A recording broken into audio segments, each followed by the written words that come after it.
Oh boy, here we go, here we go, here we go. Ah, man, it's time. It is time. Ladies and gentlemen, boys and girls, children of all ages, Ravens flock. What's going on, everybody? Hope you guys are enjoying your day. It is. What are you doing? It is time for Ravens football. We've got the Baltimore Ravens in Heinz Field taking on the Pittsburgh Steelers. This is going to be a crazy game. Now, before we get started with the game, I have to say two things. One, the Chargers scared the hell out of me. They had a 24-point lead, and they almost blew it. That pissed me off, but they held on. If it wasn't for that Joe Mixon fumble, they're probably losing that game. So we just want to speak on that. So, yeah. Chargers, you held on, you beat Cincinnati, thank you. Now all Baltimore has to do is take care of business today, and they'll have even more space in the AFC North. That's one. But two, and most importantly, I have to give a huge congratulations to the Detroit Lions for getting their first win of the season. Now, this isn't me patronizing them. I'm giving them credit for pulling off this victory. I thought it was about to be another week. They had a lead here. Didn't think they'd be able to hold on. They're going to lose another heartbreaking loss. But they pulled it off, and they got it done in the clutch. Credit to them. And, of course, some people will be like, well, I mean, congrats on them winning, but it doesn't mean much. I think sometimes we tend to forget that this is an emotional game and it's played on a week-to-week basis. Yes, the Lions are not going to the playoffs. I think we all know that. That's not rocket science. We know they're not going to the playoffs. But this is still a week-to-week game. So for this week, the Lions can finally sit back and say, we won a game. We won. We did our job. We got it done. And they can laugh at the Vikings for losing this game. So let the Lions have their moment. Now, the Vikings losing this game, I'm not surprised. I'm not surprised to see the Vikings lose this game. They're one of those franchises that lose games in heartbreaking fashion. So is anybody really surprised to see the Vikings lose this game of all people? No. But it does happen. Oh my God, look at these terrible towels. That is a full house in Heinz Field. Look at these disgusting Steeler fans. All these terrible towels. Put them towels down. Ain't nobody trying to see these yinzers. Now, this game has some emotional value because I do not know how much of this is true because there were several reports about this, but apparently Ben Roethlisberger has spoken to some of the people inside the organization and said he believes this will be his final year in Pittsburgh. So I think he's planning to retire after this, or he thinks the Steelers are going to move on from him. I don't know, but if this is his final season as a Steeler, this will be his final game in his stadium against his most hated rival, the Baltimore Ravens. Ravens will get the ball first, so we will see what the offense can do. This game's going to have a lot of value and a lot of meaning. You know, this is the end of an era here.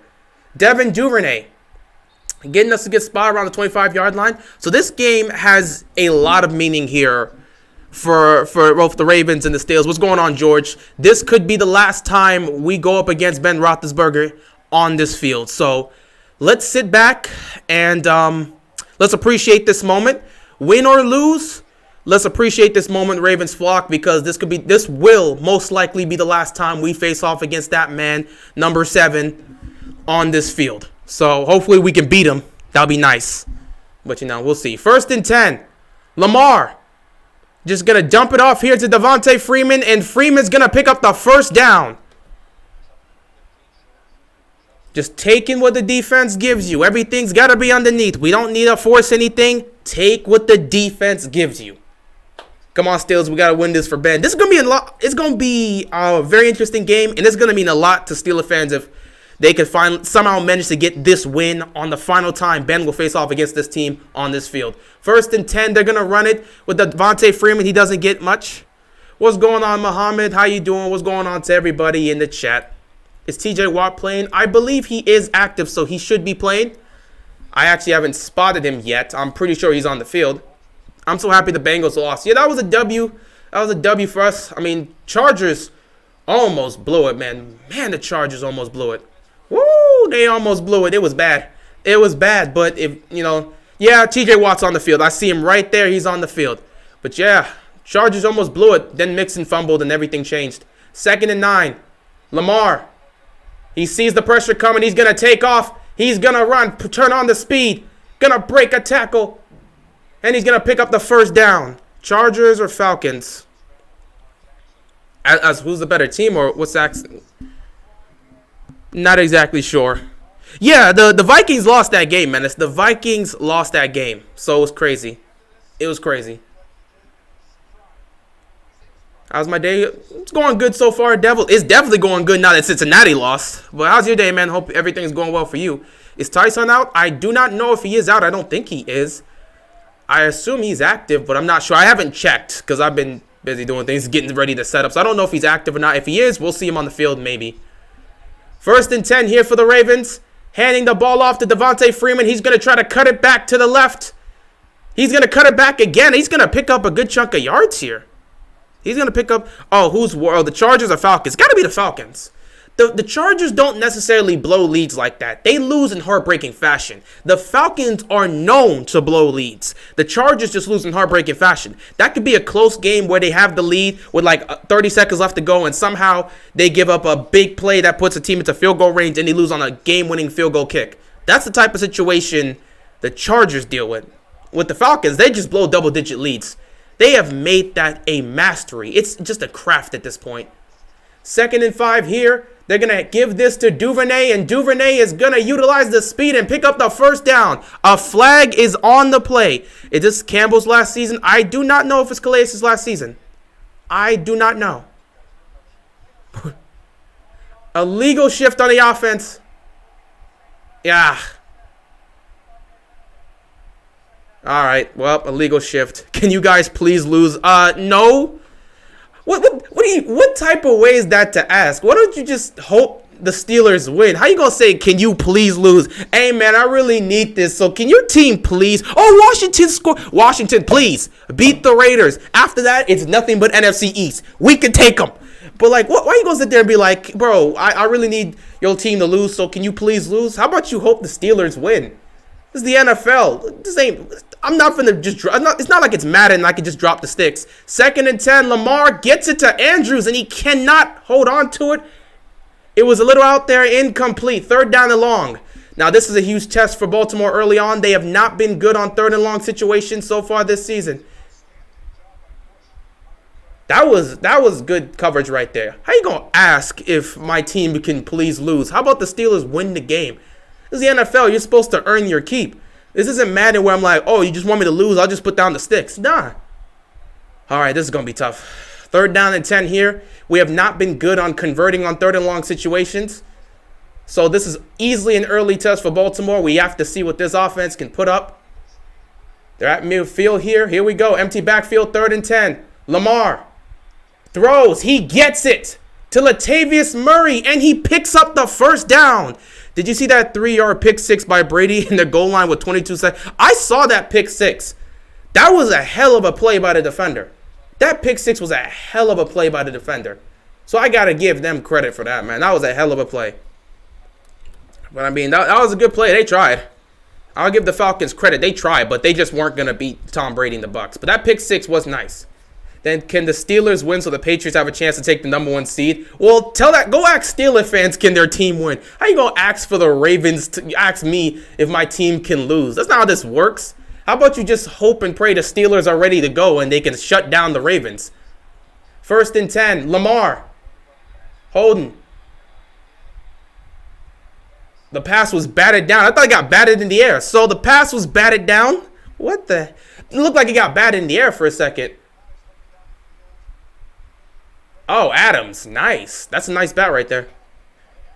I'm going to need my Niners to not mess this up. Well, the Seahawks are always trying hard when they play us for some reason. That's why I dislike them so much. Well, just hope Russell Wilson doesn't look like Russell Wilson, and you should be fine. That ain't finna work. We're not about to just choke games away. We trying to get the #1 seed ourselves. Why the hell would we help the Patriots? That don't make no damn sense. We don't like y'all. Oh, this is a nice move right here. Devontae Freeman rushing, going inside the 15-yard line. This was actually a nice move right there. Kind of faked the end around and then just turns around and hands it to Devontae Freeman. So fake the sweep to Duvernay, and they just turn back and hand it to Freeman. That was a nice move right there. I guess that's one of the plays Greg Roman's talking about he has in his bag. And Freeman's looking nice to start off this game. He's running well. I know Pittsburgh's run defense isn't great, but this is what you're supposed to do. You take advantage of their run defense. You come out here and play. This is the style of Ravens football we're used to seeing. Now they're in the red zone. They got to finish this off. 1st and 10 here for the Ravens. Lamar takes the snap. He's going to step up. Oh, he got dragged down. He got dragged down by Wormley. Ooh. Wormley held on for dear life. Lamar trying to stiff arm this dude. See, Lamar tried to stiff arm this dude, and Wormley's like, nah, you can stiff arm me all you want. You're coming down with me. One thing I'm liking is the receivers. I'm starting to see them here and there. They're starting to move and react to how Lamar is. Similar to what we see with Aaron Rodgers receivers. They don't just stop when the play is over. They try to just move left and right to see if they can get in some sort of a range and get in the view of Lamar. Oh, look at this delay of game. What the hell was this? Oh, delay of game. Thank God for the delay of game. That just saved us. Thank God for the delay of game. AV, why? Y'all guys got to stop doing this, man. Y'all got to stop. You know what? Y'all got to stop doing this. Let's root for another team actively. I'm just kidding. Just keep rooting. That's what I did with Cincinnati. Just keep rooting against the Ravens. But yeah, instead of, you're going to have to focus. Y'all going to have to focus. Because it's not going to matter if Pittsburgh, the ball hit Patrick Ricard. It's not going to matter if Pittsburgh beats Baltimore if you guys can't handle business tomorrow night against the Bills. So that would be your number one concern. Number two concern would be like, this is an extra. Baltimore losing here would be an extra, but you got to really focus in on the number one thing of making the stop in terms of winning the game. 2nd and 24, good God almighty. Lamar, all day in the pocket, just going to throw it to Latavius. Latavius is gaining big yards. Latavius Murray puts them back within range. This is going to be 3rd down and maybe 7. That's a huge pickup. Houston, what happened? How did you lose 31-0? I only watched like 2 games of the 1 o'clock games, so that's why I knew about the Lions and the Chargers. But what happened with the Texans? My God. This is what you got to do. If nothing's open, go through your progressions. Don't try to force nothing. Take the check down. Latavius Murray and Devontae Freeman are being used nicely to start off this game. This is what you want to see. 3rd down and 6. You're in a manageable position right now. Empty backfield here. Lamar's going to take the snap. Pressure's coming. Lamar backpedals, throws, fires, and it's picked.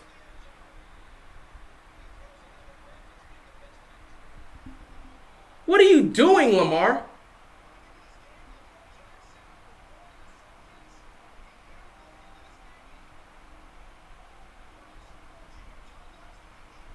What the hell is he doing?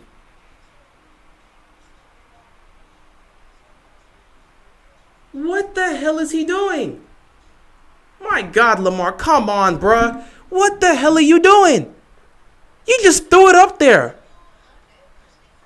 Lamar, I know you can make those type of plays. He literally said, you know what? I'm going to roll. I see Mark Andrews at the back of the end zone. I'm going to try to make that type of play. I'm going to force the ball to Andrews, and it didn't work out. Lamar, stop forcing the ball to Andrews. You've got other receivers. Spread the ball around. You see what you were doing beforehand? Before that pick, you were spreading it to other people. Stop forcing the ball, Lamar. Stop forcing the ball.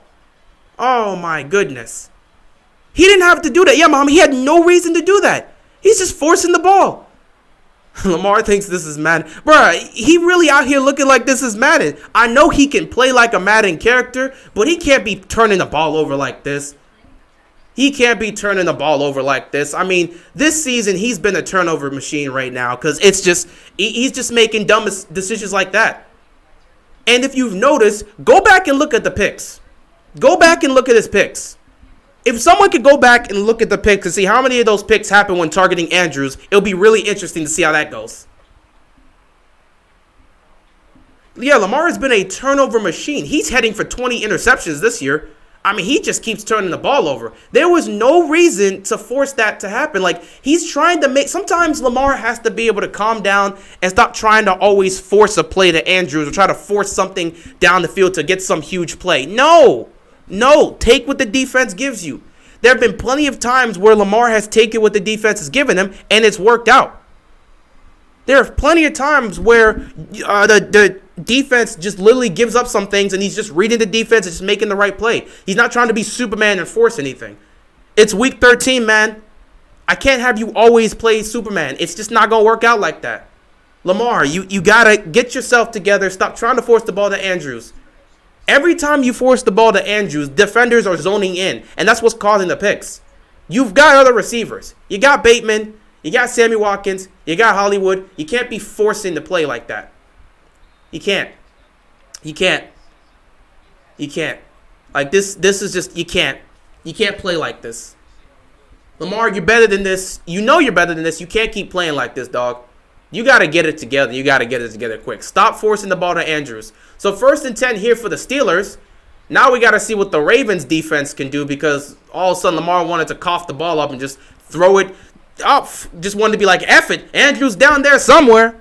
Lamar, you becoming too Andrew-centric. I think that's what happens with quarterbacks sometimes. They get so focused in on some of their best players and their safety blankets that they just start zoning in and throwing on them. I see the same thing happen all the time when Mahomes would like to throw a lot of times to Kelsey or Tyreek Hill. And the minute, especially when it comes to Tyreek Hill, the minute they take Tyreek Hill out of the game, boom, it's a different situation. Like, I'm not even joking. It's just a complete different situation. And Najee Harris just absolutely bullied our defense there for a second. Oh, Seattle's already scored. Huh. Doesn't matter how many picks Lamar throws. If we win, it will be because of him. We already know that. But again, you don't want to hurt your team. You don't want to hurt your team.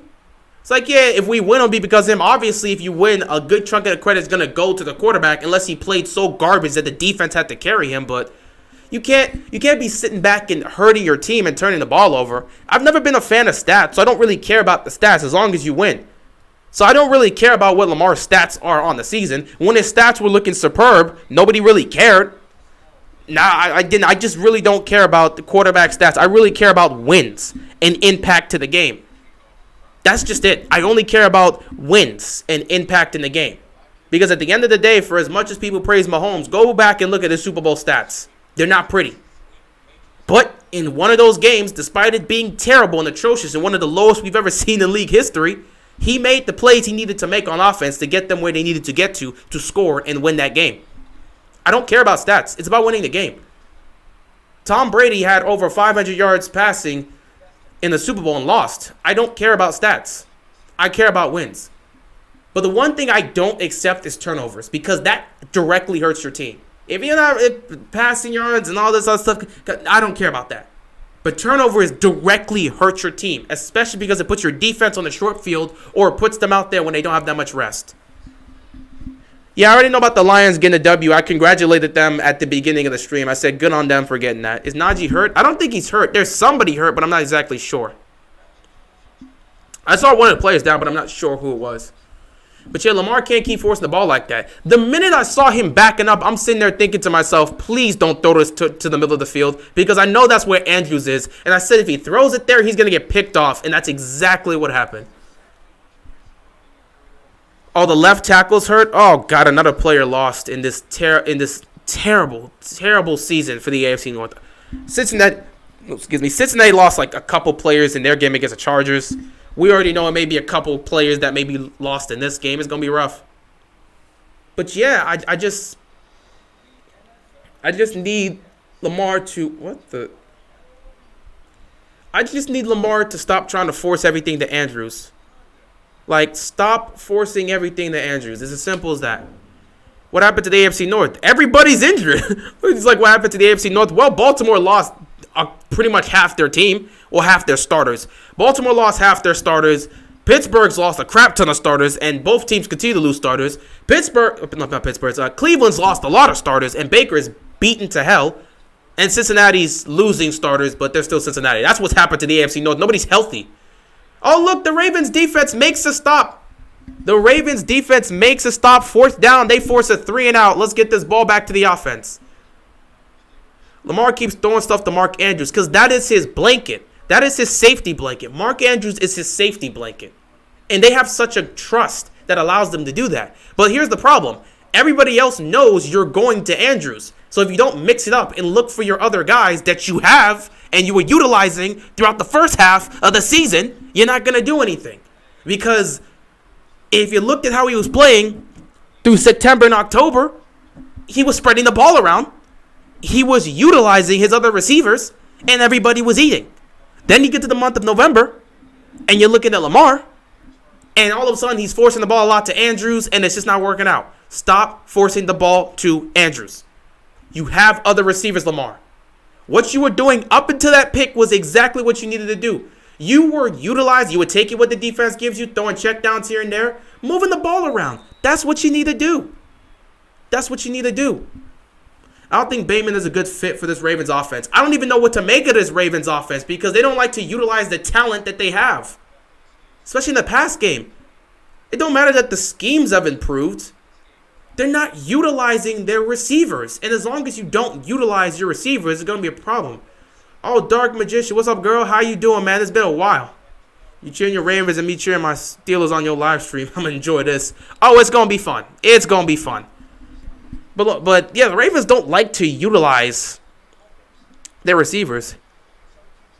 What do you think we're going to have to do if Lamar keeps turning the ball over? I don't know what to tell you. I mean, if Lamar keeps turning the ball over, Lamar keeps turning the ball over. He's the main reason we're in this situation.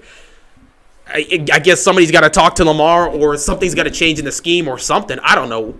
But if Lamar keeps turning the ball over, that's just on him. Can't blame it on anybody else. That's just on him turning the ball over. So at the end of the day, you just got to look at Lamar and somebody's got to be like, get your crap together.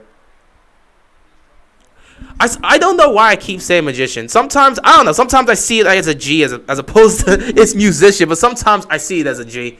I don't know. It's just sometimes we read things wrong. Going to be real fun if Lamar keeps throwing up Stevie Wonders. Oh, of course it's going to be real fun. But here's the thing. He could throw up Stevie Wonders.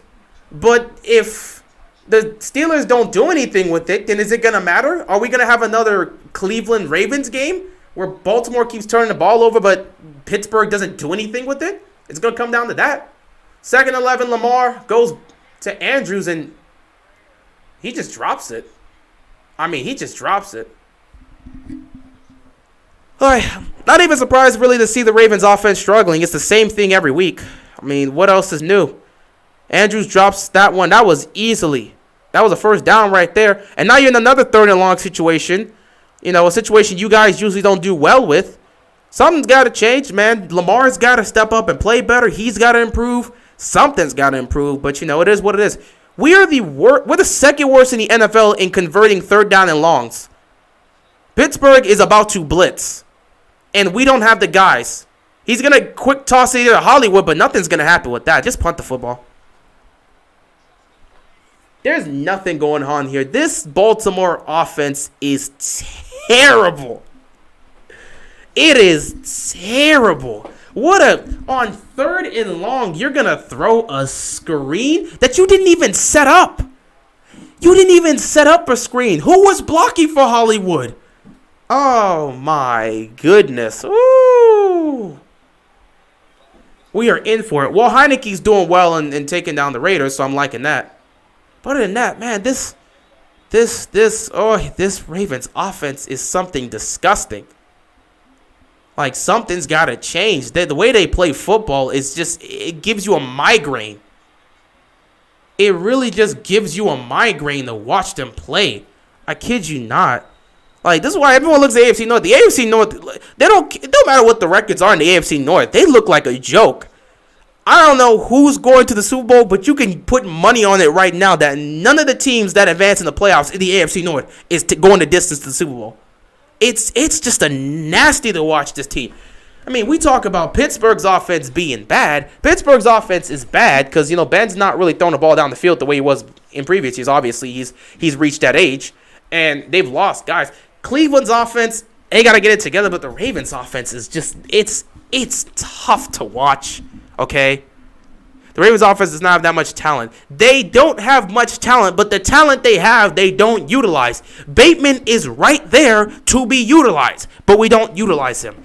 Devin Duvernay has speed and can be utilized, especially in the slot. We don't utilize him. I mean, you've got talent, and we don't utilize them. And then we have these game plans here where we just throw out some conservative nonsense, and we assume that's going to take us to a Super Bowl. Playing conservative has never gotten you to a damn Super Bowl. If you can't step up and play aggressive in key moments, what the hell are you going to do in the postseason? You think the Patriots won games because they played the conservative game plan the entire game? No! You're not winning nothing just being conservative all day. It's not going to work out like that. It's not. You've got talent here, but you don't know how to properly utilize it. The play calling consistently is conservative. Like, there's no shots. Did you see what was happening with the Chargers today? Did you see some of the 50-50 balls they threw up there? I'm not saying we can have the same offense as the Charger, but damn, can you change something up? This offense is just conservative left and right. And yes, execution is a problem. Obviously, execution is a problem. We know that. We know that. But at the same time, the play calling you're throwing there isn't that much great, so the execution ain't going to get you much. Like in this case, that third down call was a terrible play call. But on 2nd and 11, it was terrible execution because Mark Andrews couldn't catch the ball. It's a mix of both these things. I keep trying to tell them to mix it up and change it up on offense, but they keep running the same thing over and over and over and over again in the pass game. You can mix it up in the run game, but you can't mix it up in the pass game? What are you going to do? All this talent on offense. We've never had this much talent at receiver. I'm not sitting here saying it's spectacular, but we have yet to have this type of talent at receiver in quite a while, and we're just wasting it because we don't even know what we're doing. 1st and 10, Big Ben. Quick throw here. Like I said, Ravens going to have to tackle. We need a shot on offense like when Jim Caldwell took over in 2012. I said that last week, but I had people coming after me saying, well, you can't blame him if Lamar throws 4 picks. I'm not blaming them if Lamar throws 4 picks. That's just poor execution. But take a look at this play calling. Take a look at the state of the Ravens offense despite the talent. We were crying last year when we didn't have this talent at receiver. Now we do, and we're not even utilizing it. How do you expect to go the distance in the postseason if you play like this? I mean, good Lord. It's not even a situation where this is a nice run here by Najee Harris. Gets himself close, 3rd down and short. And this is a situation where I'm like, man, I'm not even mad anymore. I'm just surprised. I'm not surprised. I'm not even mad. I'm just disappointed. Because nothing's changing. Every week they throw out the same thing and be like, well, Lamar's a superstar. He can go do it. Okay, well, keep utilizing the superstar and pretend that all problems are fixed. Ben going deep. Claypool was there. Just overthrew him, 4th down. I wish we had J.K. Dobbins and Gus Edwards. J.K. Dobbins and Gus Edwards would do so much for us, but at the same time, we can wish as much as we want. Oh, that would have been offensive pass interference. Look at that push-off right there. We can wish for these guys as much as we want, but they're not walking through that door this season. They're not walking through that door at all this season. So we can wish for a couple things. Doesn't mean it happens, unfortunately. The quarterback draft class this year ain't that spectacular. Well, I guess that's going to help out Pittsburgh. Because, I mean, they're not really... They could definitely... They're not going to tank. This isn't a franchise that tanks. So they're going to have to go towards free agency. Maybe they can get Aaron Rodgers. I don't know. So we're going to start off at the half-yard line. You can end the drive right here. With the way this Ravens offense plays, we're not doing a damn thing with this football. Just hope they don't get a safety or turn the ball over here. This doesn't go out. Yeah, that was stopped at the half-yard line. That was a perfect punt. So we can just get ready to punt this football because hopefully we can punt this football because either we're going to end up with, going 3 and out potentially, or hopefully we don't turn the ball over or cause a safety. But, we'll see what happens. Claypool would have caught that if he had music in practice. Who says Steelers tank? We don't do that, and we shouldn't. But, yeah, you guys would never tank. If anything, with the quarterback draft not being great, you guys are going to be hella aggressive in free agency, especially if you can try. Maybe you might try to pull off a trade with Seattle to get Russell Wilson. You may be aggressive towards trying to get Aaron Rodgers because we know how that is going to work. It is what it is. Set Lamar to the 1. Yeah, and they're not going to do anything with it, honestly. because they don't dial it up on this offense. They keep playing the same way. Like, you cannot continue to go out there and run the same plays and switch up the schemes and be like, oh yeah, it's gonna work out. Like, you just continue to play Lamar in the shotgun. You run the same things. You think you could be slick on play action when Lamar's just standing there and he hands it off and he turns around as if it's gonna work. You're not fooling anybody. You already know what you're doing. Oh, he's utilizing play action. He's probably looking for Andrews over the middle. You're not testing the boundaries. You're not doing nothing like that. You're not really trying to utilize your receivers. So it is what it is. If the Ravens don't fire Greg Roman at the end of the season, I'll do identity theft act. It's not going to work out like that. That'd be funny. That was a nice punt. Yeah, that was a nice punt. It sucks being stuck at the 1 yard line. It's almost impossible to convert anything when your offense is stuck at the position on the field. Yeah, and with the Ravens, the way they can't convert much, good luck doing anything here. They're not going to fire Roman. Like you said, musician, they're not gonna fire Roman. No matter how much we pray, they're gonna continue to be like, whoa, Roman's so great with the run game. And I'm telling you, the mindset in Baltimore is most likely gonna be like, yeah, the offense struggling and stuff like that, but we don't have our guys. We're injured. All this other stuff. Despite the fact that your receiving core is perfectly intact, but you can't do anything with it. Okay, so yeah, it is what it is. It is what it is. So, at this point, let's just hope they can do something here. They can do something here. I guess try to utilize. You know what? There's one player that's always been good for us for the most part on this offense that we could utilize. Patrick Ricard or something like that. Try to use Patrick Ricard. Try to use your tight ends. Get some space here. I don't know. Because now you're asking for the Ravens to go 99 yards to score, and they're not really looking like that right now. So let's just hope we can get something here. 1st and 10 here at the half-yard line. Lamar just going to dump it to my man Patrick Ricard, bullying people and picking up a first down. That's what I like. Patrick Ricard doing his thing.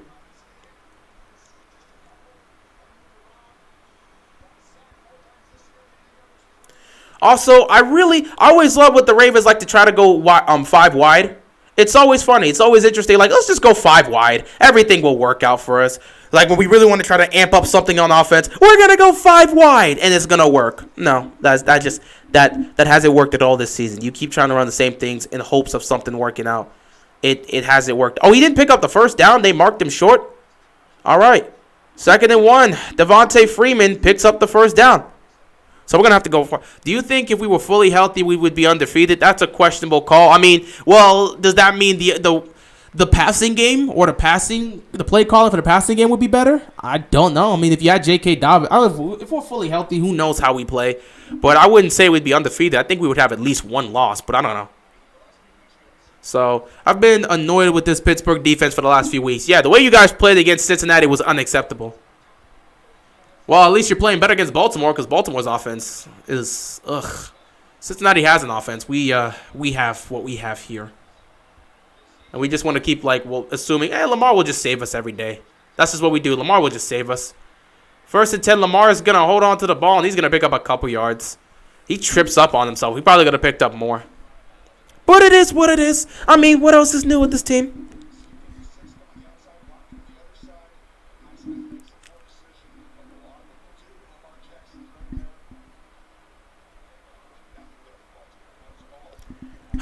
Second and 5.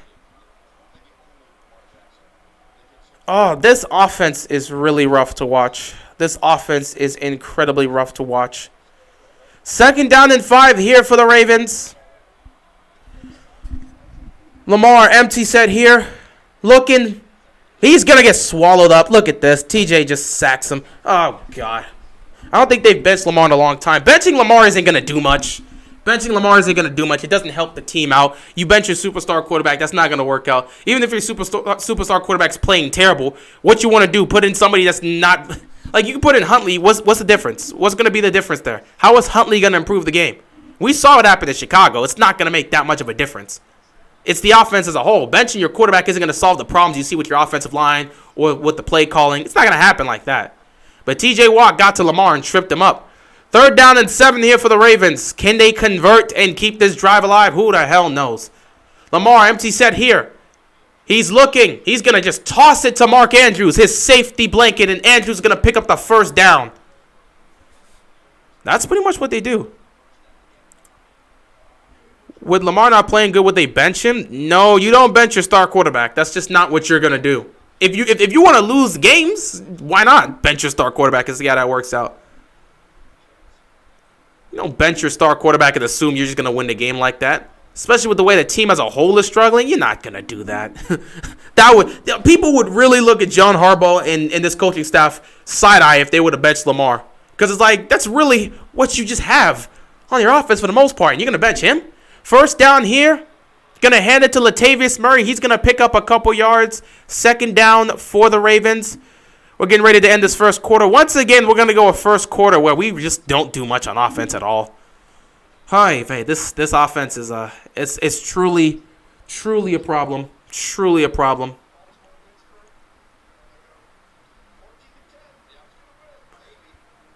I agree with you, Tony. I think it's going to be a 14-10 game. I wouldn't trust either one of these offenses to get anything going.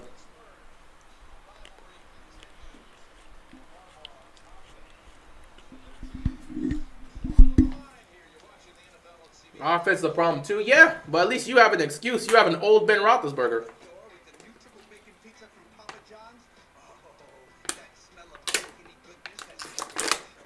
Man, you have an old Ben Roethlisberger, and you don't have all your receivers healthy, so you got some excuses. But for us, it's different.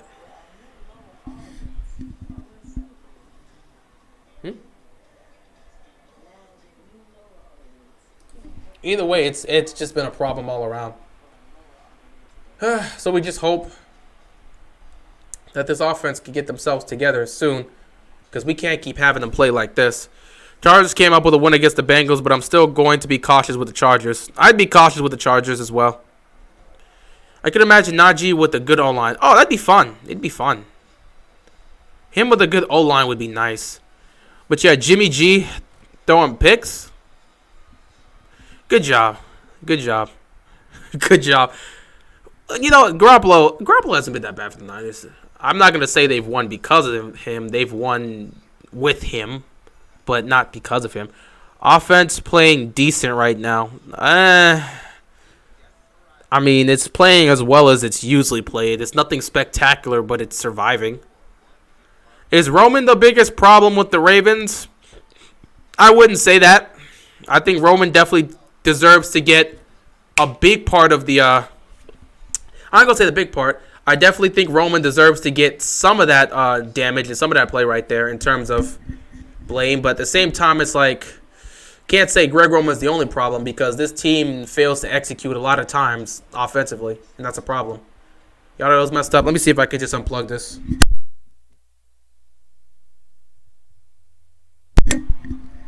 All right, it should be fine.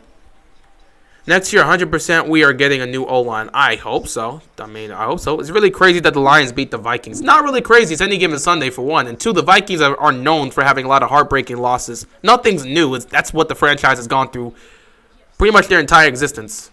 Heartbreaking losses. So, I mean, like, anybody surprised to see the Vikings lose that? If there was to be a team that would lose to the Lions, the Vikings would be one of those teams on the list. Like the Vikings, the Falcons. I would look at those guys. This is the first scoreless quarter between these two teams since 2008. I don't know if that speaks on the issue that both these offenses have presented, or the way these defenses have been playing well. I don't know what it is. Oh, God. Wow, I don't know what to say. 2nd and 7 here, Lamar. Lamar is just going to take off himself, and he's just going to pick up the first down. He's taking a lot of hits right now. It's what it is, but because, you know, we just want to continue. We want to continue to utilize the talent on Lamar and just be doing that, you know. What about actually improving the scheme? What about improving the scheme? Well, not improving the scheme, improving the play calling. Let's just use the talent of Lamar Jackson. I mean, screw it. Lamar's so great, he'll find a way to make plays for us. We don't need to improve. We don't need to figure things out. Let's keep rolling out the same thing every week and just rely on Lamar Jackson, because that's what we want to do. You know, this is the same type of thing that's pissed off Aaron Rodgers, right? You know, this is the same type of thing that's pissed off Russell Wilson, right? We want to follow those roles. We want to just utilize the talents of these quarterbacks and be like, yeah, utilize them. They're great. They'll save us on a week-to-week basis. I'm not saying Lamar is going to leave, but if this is what you want to do, you want to follow in the steps of Seattle? You want to follow the steps of Green Bay? Just rely on the talent of your star quarterback? and not really fix all the issues or improve anything? If that's what we want to do, I mean, why not? Just do it. Just do it. We should trade up to get O-line. I mean, you can get an offensive lineman in the first round. So you should be fine. 27 combined seasons coached between the two and 1 losing season. That was 2015 for us, and that was when we lost everybody. First and 15 here. Almost picked off again. You get in the beanbag chair. I mean, the beanbag chair is right there. Where's Bateman at? You know what? That's a damn good question. Where is Bateman? You know, do we even have him? Is he even on this offense? I mean, like, that should have been a pick right there. Lamar is just gifting everybody picks right now. He's playing awful. He's playing awful over the last several games. He has not looked himself. He is one thing we have never described him as throughout his career, a turnover machine. Lamar is becoming a turnover machine right now. And I don't even know if we could say that's dude. You know what? There's a lot of issues that go into that, but he is looking like a turnover machine, and that is not a good sign. That is not a good sign. Lamar himself has to get it whoa, flag. But Lamar has to get it together. I'm not saying it's all Lamar's fault. There's a bunch of problems with happening. What anime have you been watching? Haven't really been watching much anime right now. I've been just busy with stuff. Unsportsmanlike conduct on the defense. Just grant us a free 15 yards. Thank you, TJ Watt. I haven't really done much. If I was to speak on it, I haven't necessarily done much or like really watched a lot of anime. So for me, it's just been a situation where I'm like, I'm reading manga, so that's just what I've been reading. But I don't really watch a lot of anime like that.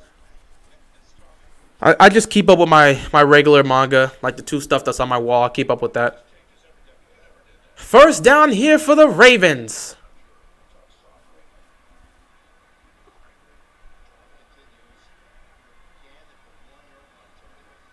They're going to hand this ball off here to Devontae Freeman, who's going to get swarmed. So they're zoning in on the run game. The passing game just looks old as dirt. My God, this passing game, I don't know what to make of it, man. Baltimore being the number 1 seed right now really does not make sense to a lot of teams. And if they keep that number 1 spot, a lot of teams. Come on, Washington. You're up by 7. Getting ready to go into halftime. You have the ball. Derek Carr's not doing much. Or the Raiders offense ain't doing much. Make it a 14-0 game. Come on. Come on, Washington. You can do it. This is your last non-division-related game of the season. Go out with a bang. But yeah, back to Baltimore here on this 2nd and 12. You know, Lamar, you have Sammy Watkins. You used to use him before he got injured, you know. Lamar throwing to Andrews. As if Andrews is the only one on this team. Oh, God, man. Oh. 3rd down and long here. Oh, Seattle and San Francisco tied it up. 3rd and 10 here. Come on, Lamar, man. You got other guys besides Andrews, man. You've got other guys besides Andrews. You cannot just keep relying on him. Do you see how many guys were around Andrews? They know you're going to go to him. Mix it up, dude. You've got other guys. This offense needs to start scheming for people they get open. And no, don't just hit me with the Hollywood Brown screen on 3rd and long and say, go utilize the speed. That's not creative at all. 3rd and 10 here. Lamar is going to step up, sidearms it to Andrews again. You know, Andrews fighting to pick up the 1st down. I think he got it. What's our best O-lineman that's not injured? Bozeman. Wait, Bozeman. He's Bozeman? Yeah, Bozeman is our best offensive lineman that's not injured because he is on the field. I find the taunting rule stupid, but whatever. I don't like the taunting rules, but I don't even think it's going to last long. It's probably going to be in a similar case to the whole you can review pass interference calls or something like that, or the way they put up that weird rule they did after the 2018 NFC Championship game debacle that happened. I think that rule isn't going to last long, but we'll see how the taunting goes for them. Either way, 1st down and 10 here for the Ravens. Lamar, you got other receivers, man. You got to start utilizing them. It can't be like, let me just go to Andrews, and let me just go to Andrews, and let me just go to Andrews. Andrews is a beast when he wants to be a beast, but you can't always go to Andrews, man. They are like legit zoning in on him. Mark Andrews is a beast, but start spreading the ball around a little more. No, I mean, if Andrews is open, and I mean like he open, like you know he can abuse him, by all means go to Mark Andrews. I'm not saying you shouldn't go to Mark Andrews. I'm just saying, you know, you got Devin Duvernay on the field. You got Bateman on this team. You got Sammy Watkins. You have a relationship with him. You got other receivers you can build up. It doesn't always just have to be Mark Andrews over the middle of the field. All right, here we go here. Lamar, 2nd and 7. He's just going to keep it himself. Make this a 3rd down and short here. It's not exactly the best here, but, you know, Baltimore finds a way to just keep playing. You know, for as much as I complain and go at this offense for the issues, I'll say this, man, they just find ways to win games. And they find ways to play. You know, find ways to play, find ways to try to put up points on the board. That's all that really matters, you know. I wish they would improve on some things because I don't think they can get away with this in the playoffs, which is why everyone looks at them and says this is a fake 1 seed because you're not getting away with half the stuff you get away with in the regular season in the playoffs. That ain't going to work like that. Oh, look, another flag because this team, for some reason, is undisciplined on offense. 3rd and 1, and we're going to be undisciplined like this? Oh, come on, man. Oh, my God. So a 3rd and 1 where you could have just ran it turns into a 3rd and 6, which we're not really good on converting those type of plays. So we could very well be preparing to kick a field goal here. All right, let's see what we can do here. Again, like I said, you've got other receivers here. Somebody got to get open. I mean, Prochet is on the field. We can utilize him. Bateman's at the bottom of the screen. Come on. You got guys here. Yes, let's utilize these people. Lamar, throwing, firing, caught to Andrews. He got it to Andrews. I'm not mad at that. He got it to Andrews. Is Hollywood Brown playing? Yeah, he's playing. I mean, he's definitely playing. He's definitely playing. Because we threw a pass to him, and it was on a screen. Didn't really do much there. I don't know how they lose Andrews like that. I have no clue how the Steelers lose Andrews like that. If you're going to leave him that open, obviously Lamar's going to take that. How the hell did you leave him that open? Whatever, I'll take it. 1st and goal here for the Ravens. Hand this ball to Devontae Freeman, and he's going to stroll in for the touchdown. You let the Ravens drive 99 yards, Pittsburgh? How the hell does that happen? I mean, wow. How the hell do you let... I didn't even realize this. The Ravens just drove 99 yards to score this. The hell was the Steelers defense doing? Were y'all asleep? How do you allow a 99-yard touchdown drive? What the hell? Oh, that is disgraceful. That is actually disgraceful. Mike Tomlin, you got to look at this team and be like, yo, this ain't Steelers football right here. How do you allow a 99-yard touchdown drive? I'm glad Ravens got in the end zone. We'll take the 7 points, but how do you allow a 99-yard touchdown drive? Where is the sense of pride for this Steelers defense? I mean, wow. A 99-yard touchdown drive? Credit to the Ravens. They grinded the clock. This was a 10. This drive was like 10 minutes long. What's going on, agent? This was a 10-minute drive. My goodness, a 10-minute drive that went 99 yards. Credit on the Ravens, man. That's a hell of a drive for them. You know, as much as they're struggling on offense, they're still finding ways to make plays. As for the Steelers, I don't know what to tell you, man. I don't think the Steelers can take a loss like this, man. Especially looking back, if they lose this game, they're going to look back and say, how did you allow a 99-yard drive? If you can't stop a 99-yard touchdown drive, what are you doing on defense? To be fair, TJ Watt gave us 15 yards. Yeah, but I mean, it was a 3rd and 6. Why are you leaving Andrews open in the secondary on a 3rd and 6? Huh? Freeman has actually been doing solid these few games. Yeah, Freeman's looked nice. Starting to get it going in the run game, you know, utilizing our guys. Funny enough, we didn't expect Freeman to be the guy that would end up, you know, being the most productive, but he has been. Please, Steelers aren't going to the Super Bowl this year. They know they're not going to the Super Bowl this year. Just get him his first touchdown. Good luck with that. With the way we want to play, good luck with that. Screw it. Andrews down there somewhere. I'm fine with throwing Mark Andrews the ball when he is open, but don't force it to him. You've got other receivers. Just don't force it to him.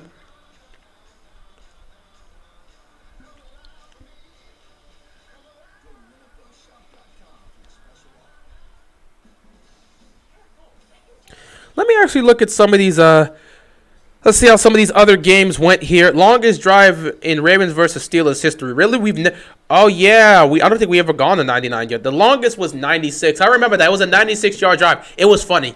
I never gonna forget that. It was a 95 or a 96-yard touchdown drive that we had, and it wasn't even a drive. It was just Mike Wallace taking it the distance. Funny enough, when we were dealing with that situation, I believe it was 2017. Our offense then was also struggling, and Lamar and Flacco it was a quick throw to Mike Wallace, and Mike Wallace took it the distance. Like, he just outran his defender, and it was beautiful. So that was the second longest drive I remember for us having on offense. That was in 2017. Man, Mike Wallace, that guy was a baller, man. When he was with us, he was a baller. He was a baller with Pittsburgh, obviously, but he was still a baller during the later ends of his career. Don't know why we let him go, but it is what it is. Most Steelers fans, now including me, we aren't going anywhere. I mean, y'all know y'all not going to the Super Bowl. Like, this isn't to be talked about. You're not going to the Super Bowl. But you're not going to the Super Bowl, but that's not really the point at this point. What you want to see is the Steelers play with some integrity and play Steeler football. You're probably not going to the Super Bowl, but that doesn't mean you should stop fighting. I mean, the way the Steelers have looked, from what I've seen a lot of you Steelers fans say, they look a shell of them former selves. They don't even look remotely close to what the Steelers are supposed to be. It's like you got these young players here. They're riding off of the coattails of the Steelers' legacy. They're just riding off the coattail of the Steelers' legacy and acting like they ain't got to try or they ain't got to be great. So they're not putting the effort in to be great. Or they're just not performing the way they should be performing. The only person that I see some integrity with this team is Najee, who picks up this first down here. Najee is the only one that is showing any sort of life, and Najee's the only one that seems to play the way the Steelers play. Everyone else, it's just like, these guys, they don't really look like Steelers. Like, I've watched the Steelers my entire life. I've been watching this Steelers team as my divisional rivals for the better part of, 17, 18 years? So for the better part of 17, 18 years, I've watched the Steelers team, and I've never seen them look this. I've never seen them look like this. This doesn't really look like a Steelers team, which has been a problem for them. 1st and 10. Ben just going to launch it downfield with a dude wide up. Whoa. Ben just threw it out of the back. I don't know where he was.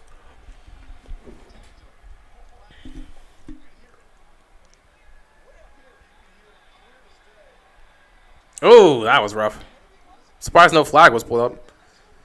Do you think the Vikings defense coordinator should be held accountable for the loss against the Lions? I don't think. I mean, somebody's going to be held accountable, but I mean, what do you mean by be held accountable? Like, he should be fired or he should take the blame? I would assume the defense should take the blame, so the defensive coordinator would definitely take the blame for giving up a game-winning touchdown. But be held accountable like he's got to be punished? I don't think so. It's not like the defense hasn't been the issue for much of this season. Well, it hasn't been the main issue for them. They've had a bunch of issues. 2nd and 10. This Ravens defense is really playing like the Ravens defense we know. They're showing up. So 3rd down and 11 here. 3rd and long. And this is a situation where, again, all the Ravens defense has to do is make sure you know the two people you got to worry about. Deontay Johnson, Chase Claypool. Focus on them over the top. Other than that, you know Ben's not looking to throw the ball down the field that much. So just look for the short and underneath throws and make sure to tackle. Don't give up any extra yards. You don't want to blitz Ben. He's getting the ball out of his hands fast. Look at it.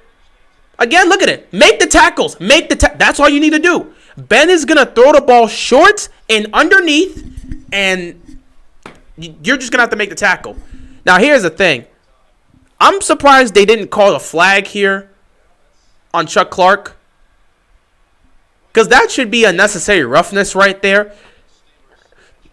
Because, I mean, you could clearly see from that angle he didn't get the ball. It's not like he reached up to... Like, he didn't get the ball. So, I don't know. Ravens and Bengals play so dirty. Bruh, everybody in the AFC North plays dirty against each other. Don't start that, George. You know everybody in the AFC North plays dirty against one another. This ain't just Ravens and Bengals. You and Cleveland play dirty too. Acting like we don't remember all those years with James Harrison like he ain't played dirty. Don't play with me like that. You know your history. We all know our history.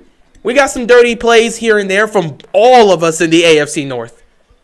Couldn't even try with me with Harrison. I saw him. Chuck Clark wasn't playing games in that on that hit. I don't know what he was. That was a dirty hit. That was a late hit. He shouldn't have hit him like that. That should have been a flag. But yeah, George, you can't be like Ravens and Bengals play so dirty. No. Everybody in the AFC North plays very physical and aggressive against each other and have made dirty plays here and there, including y'all. Y'all not innocent. You're not pretty. Y'all have made plenty of dirty plays against us. Hell, not even the players have done that. You think we forgot about what Mike Tomlin did? We ain't forget. We ain't forget what Mike Tomlin did. Everybody in the AFC North has pulled off a couple dirty plays against each other. Don't be slick. Not gonna lie, we have dirty plays against the Browns. You got dirty plays against you got dirty plays against the Browns. You got dirty plays against the Bengals. And you certainly got dirty plays against the Ravens. And we got dirty plays against you right back. Did you celebrate when the Lions won? I did a happy dance. I gave them a round of applause. I saw what happened. I gave them a round of applause. And I said, congratulations to the Detroit Lions for actually winning a football game. Yeah, but we didn't forget what Tomlin did. And that was a Thanksgiving game, too. You ain't gonna finna tell me Tomlin acting all slick like he didn't know he was on the field. You ain't gonna play with us like that. Well, you can expect roughness between Steelers and Ravens. Yeah. They ain't gonna forget that dirty play against Snead last year. Bro, they blew up Snead. They blew up Willie Snead. Again, if you're gonna be physical like that, fine. Let it go. If you don't want to be physical, that's cool. We used to it in this rivalry. But if you go back and look at that play, that man was in the air, and 3 defenders just crushed this dude. Straight up crushed this dude. Ain't no flag thrown, and everybody in Baltimore was booing. But you know what? I let that slide. Maybe Patricia was the better head coach. I mean, I wouldn't say he was the better head coach. I don't even know. Because, I mean, you're dealing with a guy, he's relatively new here. He knew what he was doing here. I couldn't say he's the better coach. I just don't know what to make of this Lions team because they've been competitive.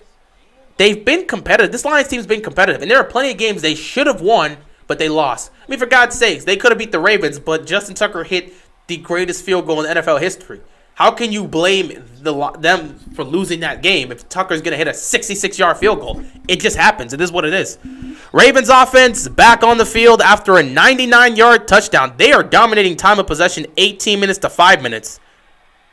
Lamar just checks it here to Duvernay, and Duvernay picks up a couple yards. Second down. All right, Ravens got to keep moving the ball. We're not playing our best football right now, but as long as we can keep moving the ball, that's all that matters. I don't care how we win the game, just got to win it. See, that was a creative play right there by the Ravens in the run game, utilizing the triple option here. I mean, he didn't throw it there, but he could have. But you could clearly see the creativity in the run game for the Ravens, but then you get to the pass game, and it's just like, ugh. Passing game is an entirely different situation, and we all know that. 2nd and 7 here. Lamar is just going to take off and pick up the first down. I have no idea what happened there. The ball just got snapped to Lamar. He wasn't even fully set, and he just ran. Look at this, 12 first downs to 1. What the hell is Pittsburgh doing?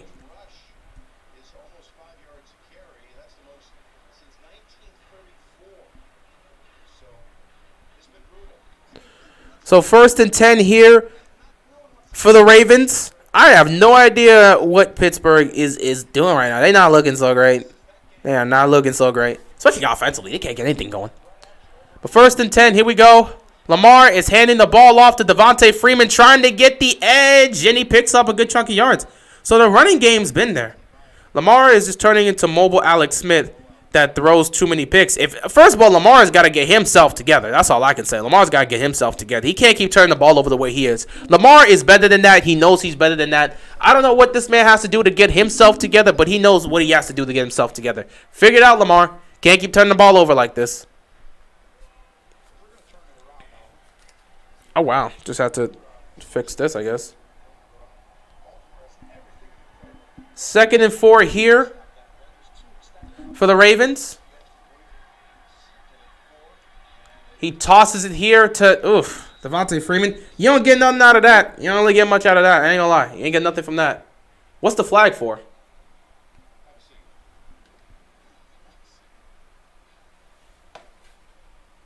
What's the flag for? If this is on the offense, I'm going to have some problems. Here we go. Holding on the defense? What? Holding on the defense?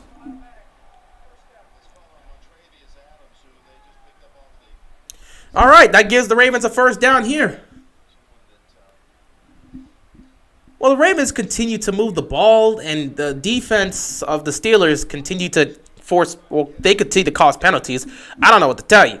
Like, you can't keep doing all these penalties. Like, that's going to catch up. That's going to hurt y'all.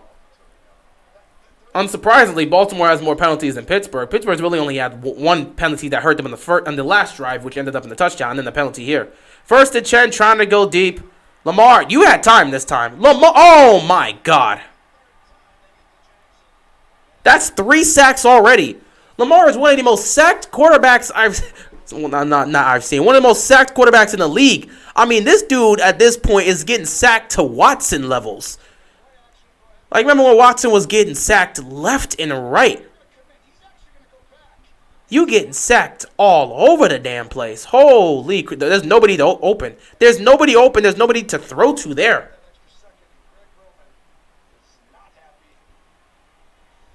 Second and 19, man. That's Wormley's 2nd sack.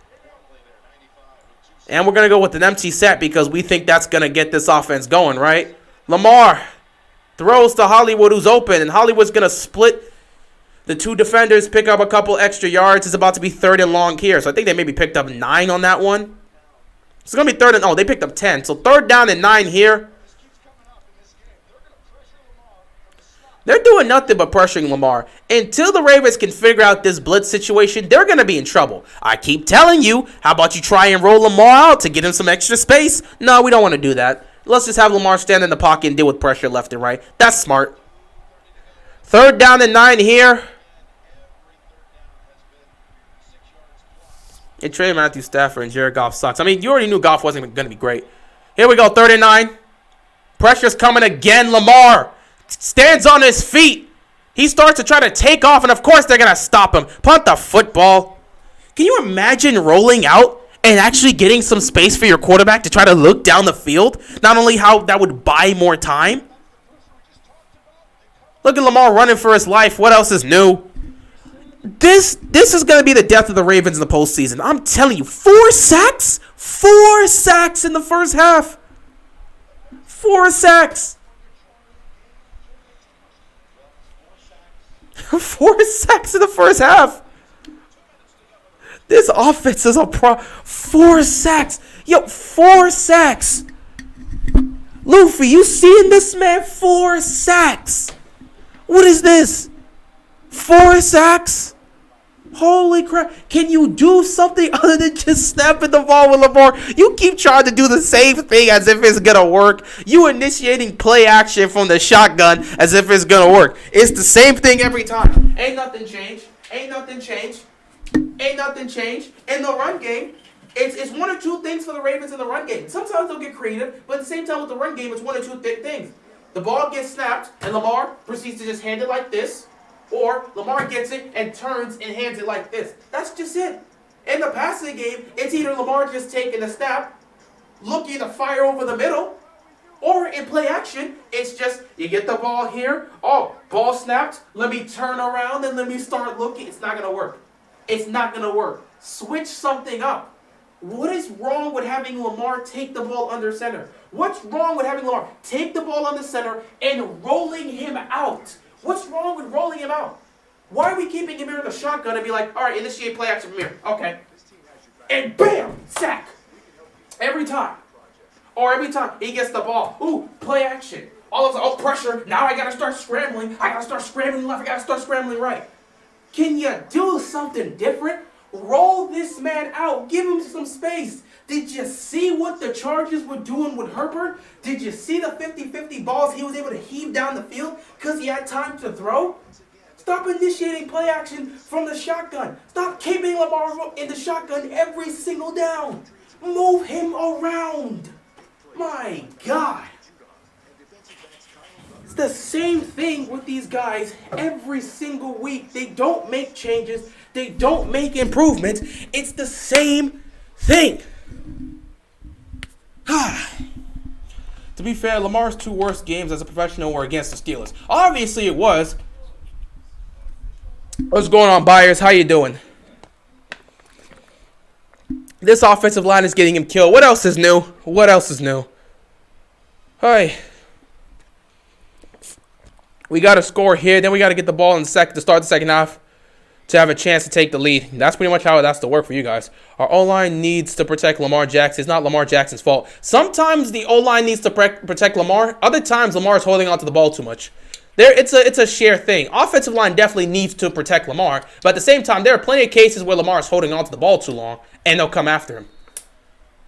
We're going to 14-3, winning the Super Bowl. Yeah, sure. We'll see how that works out.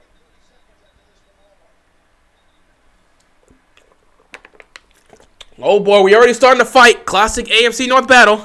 Even if they try something new, it's probably because they don't trust his offensive line. Well, so you just sit there and let Lamar get killed in the pocket? You just let him get killed there? Try something new. First of all, if you give Lamar space, you know he's gonna have to take off if nothing's there. Give him some space. Try something, man. I just don't understand this, man.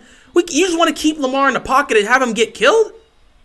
If they're not blocking and protecting him, try something different. The Ravens will be lucky if they finish 11-6. I don't think they'll be lucky to finish 11-6. I still think they're going to be 12-5. I don't think this team will find a way to win football games in a fashion that no one else does. So I think the Ravens will finish at least 12-5. I don't think it's a situation where they'll be lucky to finish 11-6. They'll finish 12-5. But anything other than 12-5, like 13-4 or better, no. I don't see something like that. Like 13-4, 14-3, that's not happening. 12-5 is a good spot. 12-5 is a good spot right now. So obviously they're initiating a 2-minute drive here, and all of a sudden they're just gonna start throwing. 1st and 10. Ben just tosses it here.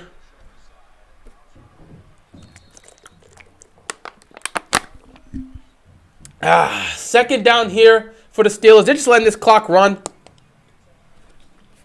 The Rams are up 16-7 against the Jacksonville Jaguars. I didn't check for the score. I'll be sure to do that in just a second. Let's just see how this goes. 2nd and 7 here.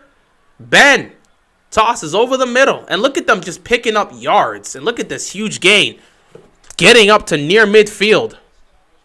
I mean, this is fantastic. This is exactly what you want to see. Niners are up 17-7. Washington's up 7-3. They're at halftime. And the Rams are up 16-7 against the Jaguars. Obviously, Cardinals beat the Bears. Chargers beat the Bengals. Eagles beat the Jets. Bucks took down... Oh, come on, Jets. You disappoint me. Bucks take down the Falcons. And the Dolphins humiliate the Lions. The Dolphins humiliate the Giants, while the Lions get a W against the Vikings. And, of course, the Texans get shut out against the Colts. That's been the type of day we've been having, so... Fantastic. Interesting week here of football. Interesting week here of football. With 58 seconds left to go on this clock. 1st and 10. Pittsburgh's actually moving the ball. No one believes me that we are winning the Super Bowl. I mean, you could say your team's winning the Super Bowl. That doesn't guarantee they're winning the Super Bowl. I could sit here right now and say, what was that? I could sit here right now and say, Ravens guaranteed to win the Super Bowl. You think everyone's going to believe you? Okay, why wouldn't the Packers, who are looking nice right now, why wouldn't they say our team's going to win the Super Bowl? Why would they believe your claim of your team winning the Super Bowl over their claim? Why would Cardinal fans believe that? Of course, no one's going to believe you if they're not a fan of that team. Why would they believe the Ravens are going to win the Super Bowl if they're not a Ravens fan? Obviously, they're not going to believe you, Zach.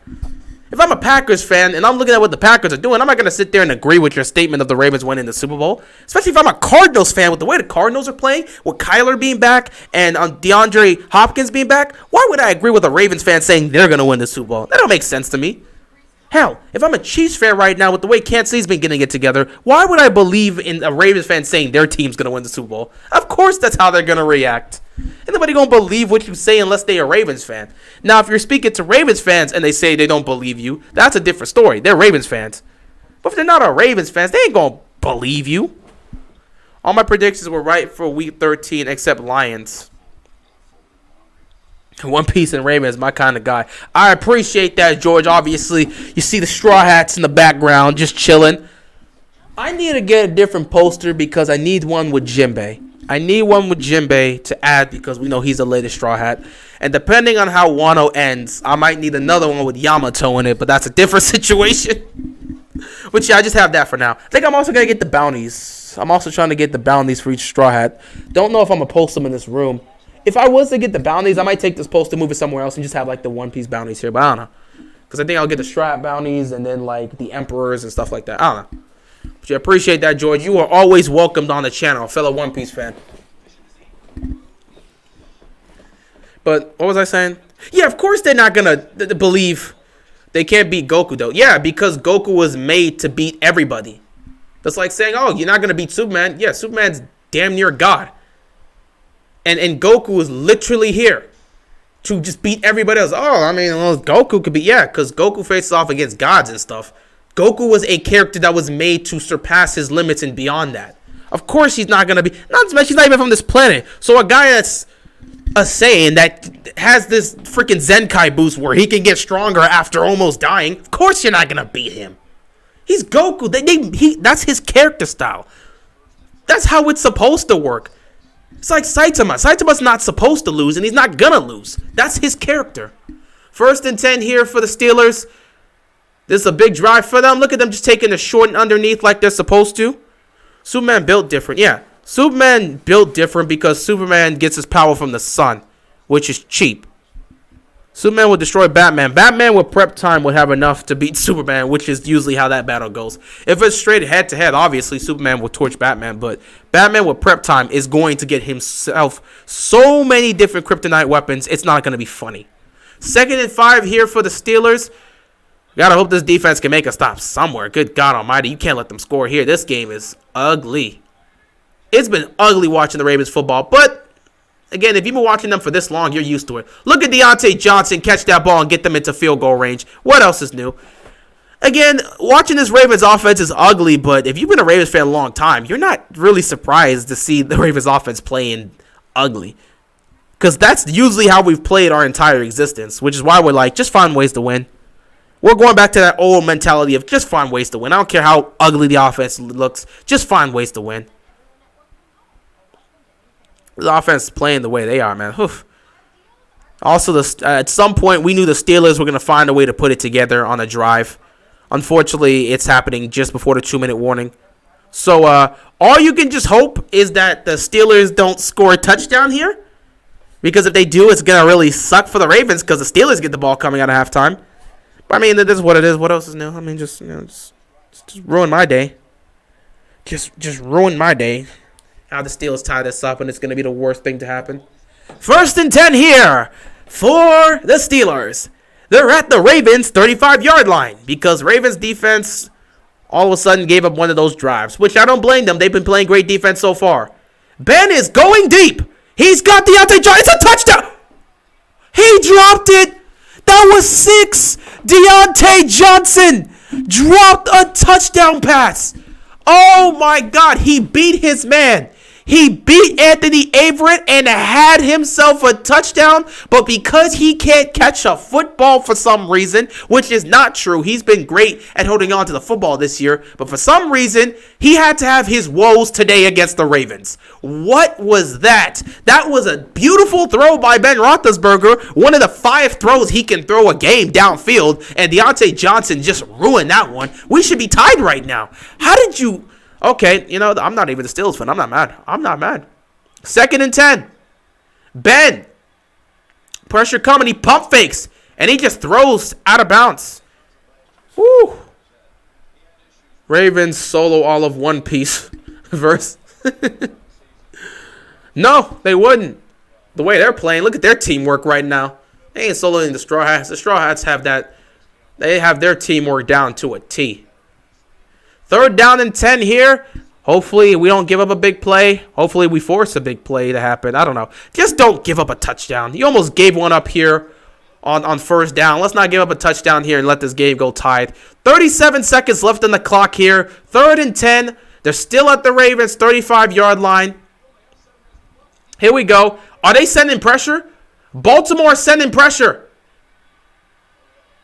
Oh, my God. What? 5 people touched the football. Bro, the ball is just up in the air. It's there. Somebody's got to pick it off. Somebody's got to go pick that off. Look at this. Ben. Pressure throws. It gets tipped. It's getting fumbled. It's getting fumbled around. Somebody's got to catch that. You got to catch that. Here we go with the field goal, though. You know Boswell is usually money. He's made 8 straight field goals at 50-plus yards, the longest active streak in the NFL. 53-yard field goal. Kick is up, and it's good. Boswell's not missing. Boswell not missing. So with 27 seconds left and 2 timeouts, what do I say the Ravens should do? Take a knee and call it a day. You can't move the ball. At least not the way you were before. If this was the Ravens, sure, why not take a chance? But I don't really trust this Ravens offense in these type of situations. But, hey, if you want to go out there, why not give it a try?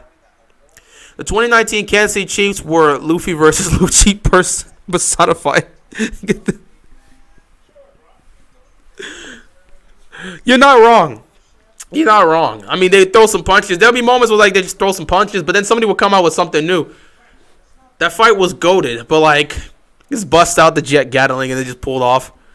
Well, I mean, you would have to throw your absolute worst at them, which I guess in this case, the Texans would be that absolute worst. Or the Niners, depending on how you want to throw it at them.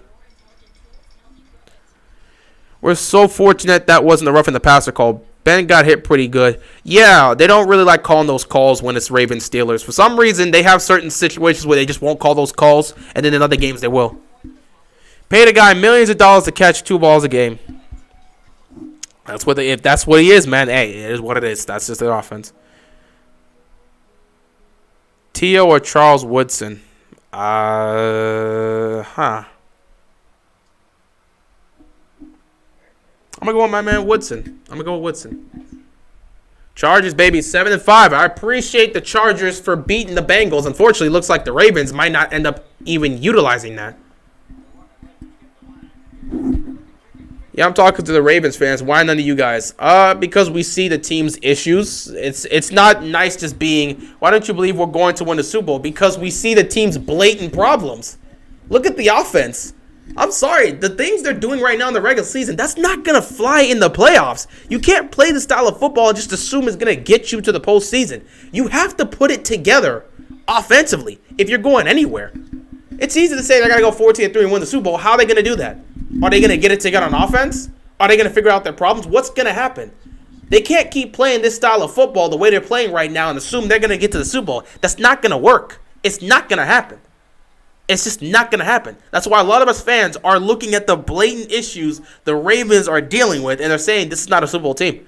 They're far too inconsistent on offense. There's way too many issues. They keep turning the ball over. Play calling's not great. Offensive line can't block. Lamar is not playing his best football. I mean, there's so many problems with the team. We cannot definitively sit here and say, yeah, this team's going to the Super Bowl. We can't do that. No, we can't do that. So, what are we going to do here on this first down play?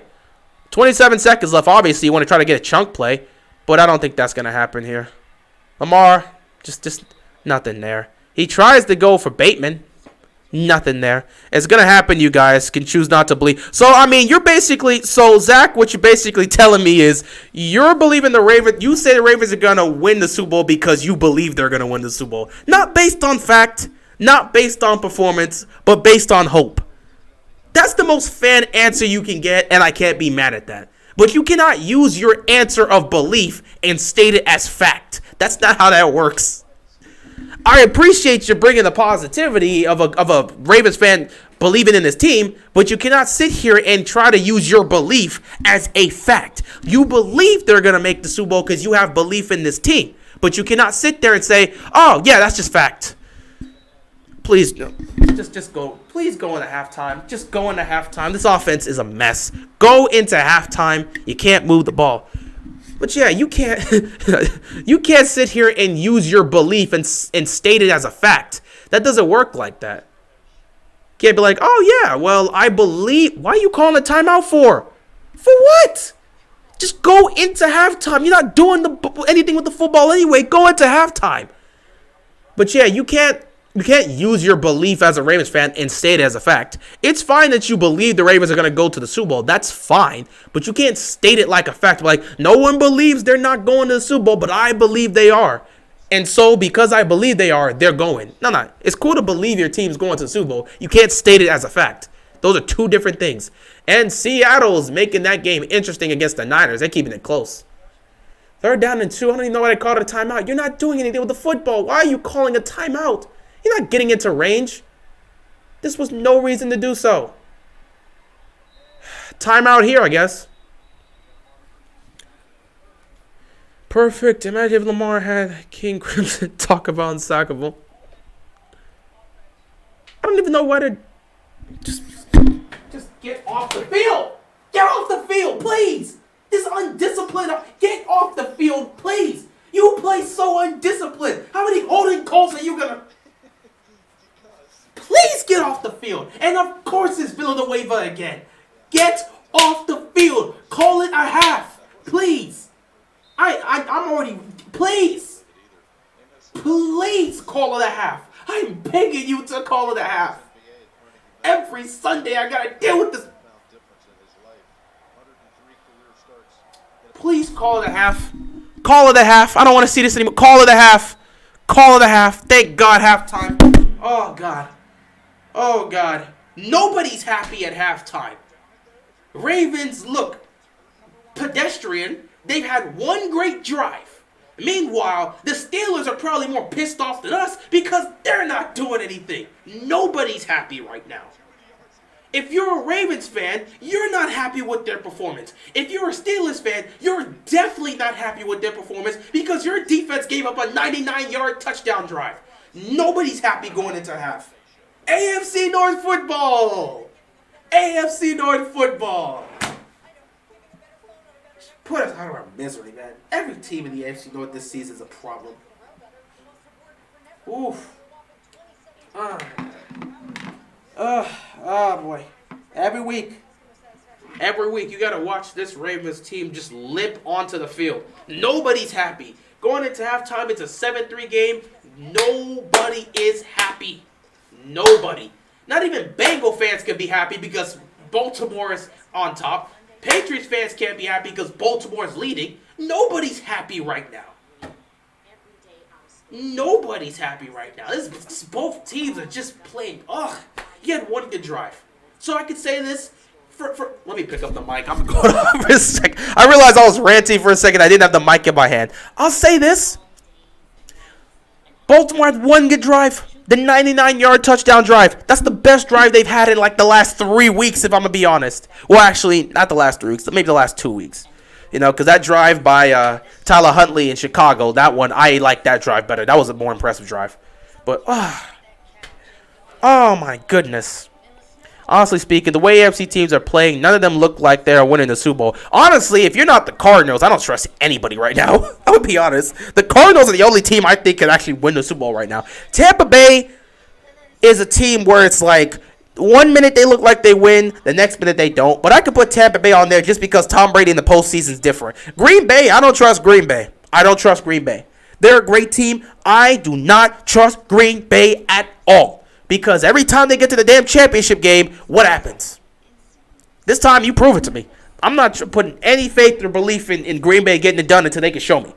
So, the only two teams out of the NFC that I think can go to the Super Bowl right now, based on what we've seen, Cardinals, Bucks. My two picks are the Packers and the Rams. The Rams aren't looking good right now. That's one. And the Packers, I don't trust them in the postseason.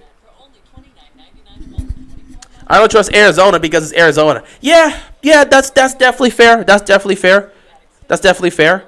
But you know what? They've had moments where they've gone deep in the playoffs. The last time they looked great was 2015 when they made it to the NFC Championship game. And if it wasn't for Cam Newton, who was on his MVP tour playing like a maniac, they might make the Super Bowl.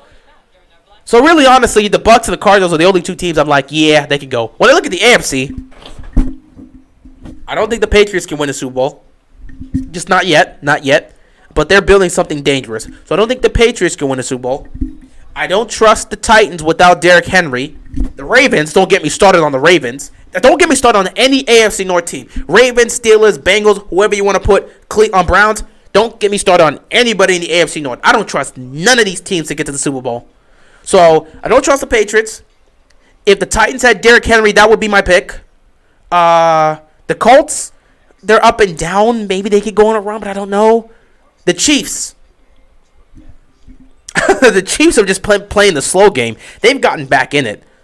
If there's any team I'd have to pick right now to probably get back to the Super Bowl, it would probably be Kansas City, because they've gotten it together and they have that experience. They have that championship experience, so they know how to handle the postseason. Would not be surprised if Kansas City's back in the Super Bowl again this year. In fact, I don't think many people will be surprised if we get a repeat of last year's Super Bowl. If it's Bucs and Chiefs in the Super Bowl, nobody will be surprised. Because I look at the AFC, I don't trust nobody right now. Kansas City only gets trust because they have that experience and they've been there before. That was just it. I don't trust no AFC North team.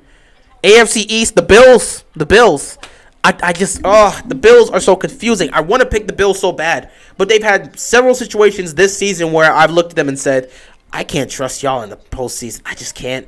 Y'all play two different styles of football. You'll play awful garbage football for one half and then look like the Bills team that went to the AFC Championship game last year.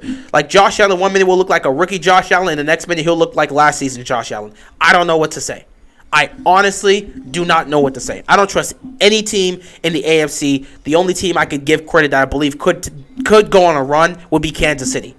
So if I was to make a pick based on what I've seen so far right now, Kansas City, maybe the Bills, maybe the Titans if they can get Derrick Henry back, maybe the Patriots because of Bill Belichick. That's it. NFC, Bucs, Cardinals, maybe the Packers if they can finally get past the championship game, maybe the Rams if they can get their crap together. That's it. That's it. That's just it. Those are my teams in the AFC and NFC, just based on what I've seen. Because, again, if you tell me this is the way the Ravens are going to play and they think they get into a Super Bowl playing like this, they might as well pack it in. They're going to be the 2017 Steelers, and they're going to get to the playoffs, somehow get the 1 seed and go one and done. You play like this and you think you're going to do anything spectacular? Shoo. Get out of here.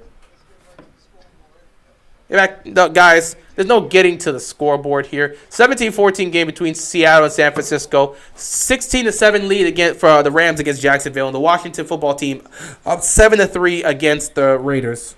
The Lions are going to the Super Bowl. At this point, they're going to pull off a comeback. They're going to win the rest of their games. They're going to somehow sneak into the playoffs and win the Super Bowl. That'd be great. Who you got making the playoffs for the NFC? Let's see. I think the teams that are winning the division, I'm going to give the Cowboys the benefit of the doubt. Cowboys will somehow steal this division. Well, not steal. Cowboys are going to take the division in the NFC East. The Packers are going to take the division in the NFC North. The Cardinals are going to take the division in the NFC West. And then for the NFC South is going to be the Bucs. So those are my 4 teams. Bucs, Packers, Cardinals, and then Cowboys. Now looking at the wild card spots. Niners, Rams, and it comes down between Vikings, Eagles, and Washington. Because the Saints are crumbling. So I think that third spot's going to come down. But I think 2 spots are already guaranteed. I think the Rams are definitely going to the playoffs. They're not winning the division, but they're going to the playoffs. The Niners are going to get a playoff spot. So, like I said, Cowboys, Cardinals, Packers, Bucs. That's the 4.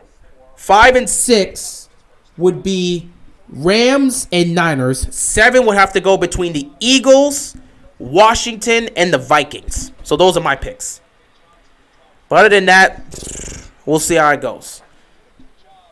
The Packers really got no competition in their division. They would have competition if the Vikings could actually close out a game. Unfortunately, they can't. Man, the Vikings would have such a better record if they could just learn to close out football games. But it is what it is. This offense is so disgusting to watch, man. You're literally going to one guy. Like, you have this talent here with Bateman, you're not using him. You had a connection with Sammy Watkins, we're not scheming these guys open. What are we even doing on offense? At some point, do they just wake up and take an evaluation of themselves? Choking on a grape. Do they think this is the way they're going to get to a Super Bowl?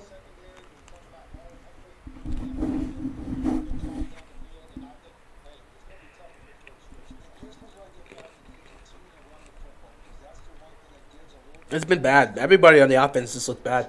Offensive line is not playing well. Lamar is holding on to the ball way too long. Not all 4 of those sacks are on the offensive line. Go back and look at the film. Lamar is holding on to the ball too long. He's trying to force the ball to Mark Andrews. We're not executing on plays, and the play calling suspect as always. And they think they're going to a Super Bowl playing like this. Okay, show me.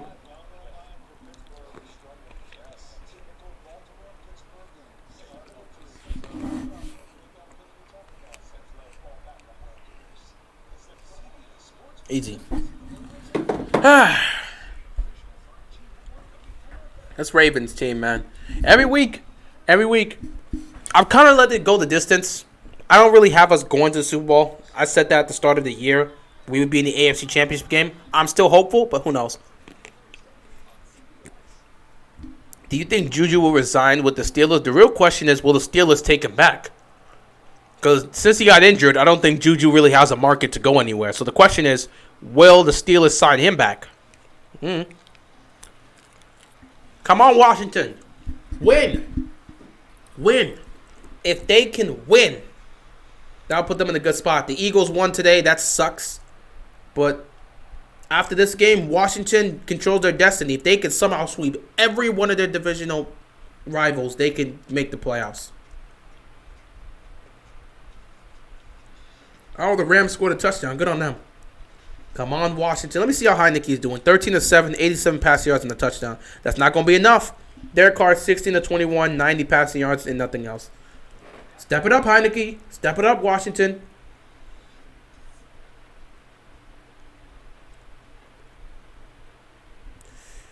Oof.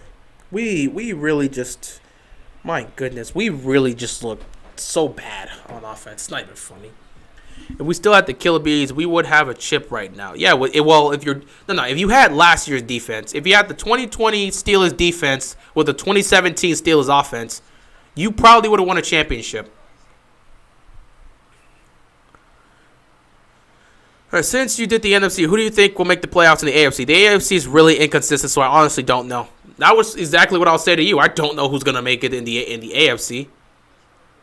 If I was to say, I think at the end of the day, Kansas City's probably going to take that division.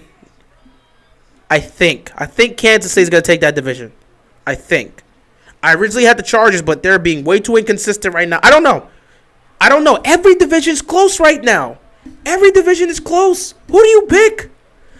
Taking a look at it right now. You look at every division and how close they've been. Just looking at the standings. Ravens fan or Washington fan? I'm a Ravens fan, but I also support Washington because I'm from here. I feel like I've said that 1,000 times, but it is what it is. But yeah, Patriots 8-4, Bills 7-4, Dolphins 6-7. All 3 of these people have playoff aspirations. The Dolphins have fought back. They could make the playoffs at 10-7 if they win the last 4 games. Yeah, if they win their last 4 games, the Dolphins can make the playoffs at 10-7 potentially. Then you look at the Chiefs. Chiefs 7-4. Chargers 7-5. If the Raiders win today, they go to 7-5. If the Broncos win their game against the Chiefs, they'll go to 7-5 and they'll drop Kansas City to 7-5. Who's winning that division? Then you look at the AFC South. Titans 8-4. Colts 7-6. Jaguars 2-9. Texans 2-10. So you got the Titans and the Colts. That's far too close. I have no idea. Then you look at the AFC North. Ravens 8-3. Bengals 7-5. Steelers 5-1. Browns 6-1. If Baltimore loses today, Cincinnati's right there, and it will be very close. So I don't know who's gonna win the division. If I was to make a guess, I'm gonna say, you know what? Who asked me this question? Menace, ask me after Monday night. Ask me after Monday night. Because I think I can get a clear gauge. If the Ravens win this game, I will give the Ravens the division if they win this game. The Titans, I think I could give them the division to hold on, but I'm not even sure. However, I need to see, first of all, I need to see Sunday night and I need to see Monday night. I need to see Sunday night, and I need to see Monday night, because that decides it. If the Broncos beat the Chiefs, they go to 7-5, and now you have 3 teams at 7-5. Are you from PG County? Yeah, I'm from PG County. I gotta see after Monday night. We got way too many divisional games right now.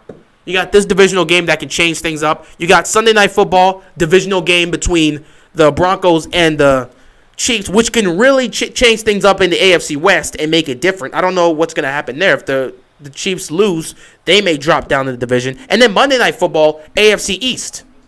You got the Bills and the Patriots. Two different, man. It's tough. It's tough right now. The AFC's far too close. Any team that makes a mistake could very well miss the playoffs. The teams that are pretty much out of it, there's 2 teams. There are 2 teams out of the playoff. No, 3.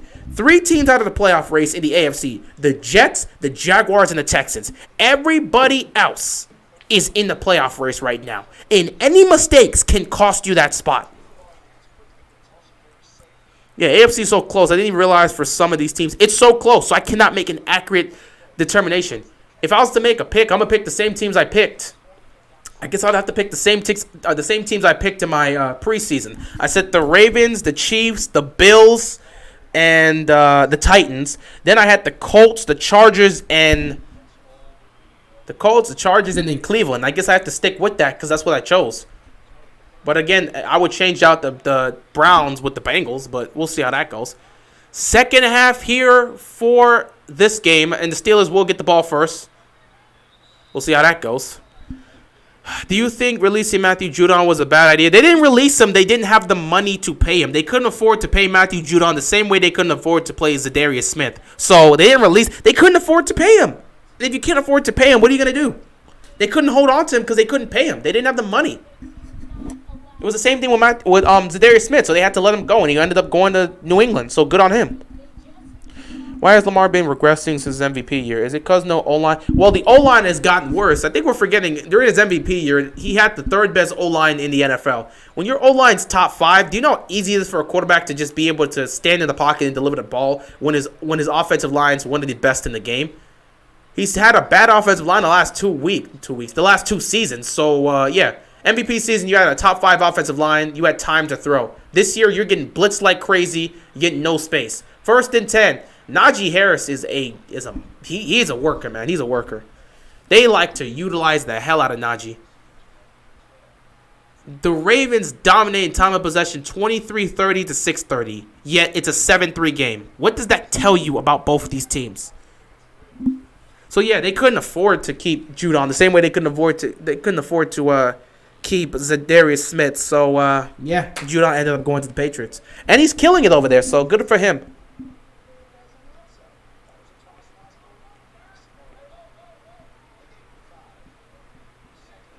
Najee Harris is Derrick Henry 2.0. I would not. That's not true. That's just not true. 2nd and 5. Harris, he's fighting for every yard. But no, Najee Harris is not Derrick Henry 2.0. That's why Wentz not been making him back. Yeah, I mean, yeah, with Wentz having an offensive line and time to throw, he can actually show the talent that he has. But when you don't have time to throw and you're constantly getting pressured and blitz, what are you going to do? So they're going to hand this ball here on 3rd down, and Najee's going to pick up the 1st down. That's what you like to see if you're a Steelers fan. You want to try to get something going with the ground game. So 1st down picked up here for the Steelers. They know they got to go. They got to put some points up. You put up a field goal, so that was nice, but you got to do more than that. You know, Baltimore has been dominating this ball. This has got to make your defense tired, though Baltimore's doing nothing with that, you know. You would assume Pittsburgh's defense is starting to get tired because it's been on the field so damn long. However, we haven't been able to capitalize on that. Good for us. But, yeah, Pittsburgh knows at the end of the day, it's a 7-3 game. They're still in it. They can still win this game. If they go down the field, score a touchdown, they take a lead. If they pick up a field goal, it's a 1-point game. Either way, they got to score here. That's not that much pressure. 1st and 10. Ben is going down. Oh, it's caught! How did McLeod catch that? Falling to the ground, he makes that catch. And he absolutely embarrassed Marlon Humphrey at the same time. How does that happen? Wait, that's a drop. That might be a drop. That might be a drop. Wait, let me get a good look at it. The ball kind of touched the ground. It looked like it touched the ground. Niners are making this much harder than it has to be. What else is new? Let me take a look. It was a one-handed catch. The tip of the ball caught. Yeah, that's a drop. It touched the ground. It touched the ground. It touched the ground. Now, here's the thing. The football can touch the ground if you, depending on how it is, if you have some control of it. If you're like, okay, so what else? So if you have the ball like right here, let's just say my hand is the ground here. So if you have the ball like right here when you catch it, but it touches the ground and you have control of it, that's fine. Yeah, that's a catch. Here's where you gotta understand: the ball touches the ground. That's where they're challenging. Go back and look at the replay. The ball touches the ground. Where this could be the difference maker is whether or not that ball moved. I do not believe that ball moved. It touched the ground. I'm not saying it's not a catch, but the ball clearly touches the ground. However, did the ball move when it touched the ground? If it moved when it touched the ground, that's going to not be ruled a catch. But if it didn't move when it touched the ground, because it was in his possession, but the bottom half of the ball did touch the ground. Look at the replay closely. The bottom half of the ball touched the ground. But did the ball move? That's the question. If the ball moved when it touched the ground, they're going to rule that as a no catch. If the ball did not move while it touched the ground, that means he maintained possession. The ball can touch the ground if you maintain possession. If you have the ball in your hand, and let's say this bottom part touched the ground, it's fine because the ball didn't move. However, if it touches the ground and the ball moves, they're going to rule that as a drop. So that's where it comes up to. I know you guys look and say it's a catch, but they're going to determine whether or not the ball moves when it touched the ground. The ball can touch the ground, but if it moves when it touches the ground, that's where they're going to be. That's where they can rule it as a non-catch. So that's where it's going to come down to. How about we just lost a timeout? They're overturning that. I mean, they're not overturning that. We'll see. I do not know if they're going to overturn this because it's always hard to get an overturn in the NFL nowadays. I don't think they're going to overturn it because I didn't really see that ball move. When I looked at it, I didn't see it move. I saw it touch the ground, but I didn't really see it move. I have to get another look at it, but I think they're going to rule this as a catch. Remember last week we got screwed on that touchdown pass last week. We're not getting it this week. Yeah, we're not getting it. I don't think they're going to rule it. They're going to overturn it. I think they're going to rule this a catch. I don't blame Harbaugh for doing it, but they're going to rule this a catch because I didn't see the ball move. The ball clearly, in the replay, it clearly touched the ground. But he already had possession of it, and it didn't look like the ball moved. This should be ruled a catch. This should be ruled a catch.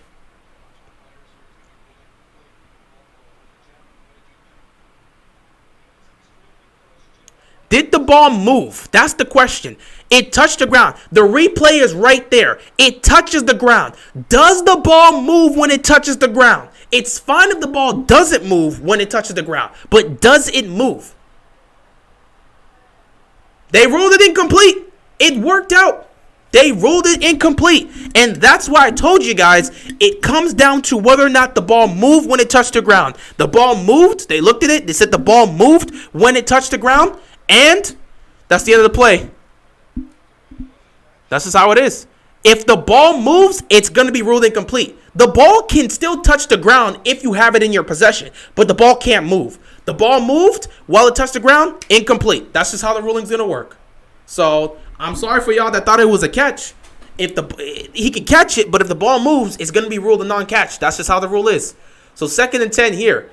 That was a highlight play, and he got that over Humphrey, so that would have been tough. But 2nd and 10 here for the Steelers. Did he just jump? Oh, my God! He could have got picked. Chuck Clark had it right in his hands. He could have picked off Ben. Also, somebody clearly jumped the line. I'm just saying. So a penalty probably should have been thrown, but at the same time, Chuck Clark should have caught that. That should have been a pick. Chuck, it's in your hands. You got to catch it. Bro, you got to make that pick. You could have picked it right there. Oh, my God, a pick right there in the red zone would be perfect. We would at least come up with a field goal. So now it's 3rd and 10. I'm not blitzing, Ben. I'm not blitzing, Ben. He gets the ball out of his hands quick. I'm not blitzing. I'm not blitzing. I'm not blitzing. Send. Oh, my God, they sent pressure. It was tipped. Incomplete.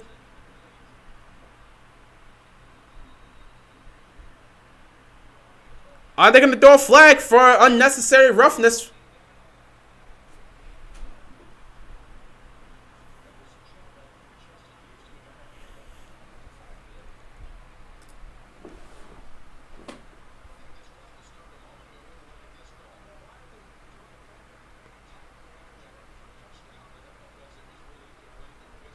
Let me see what this is for.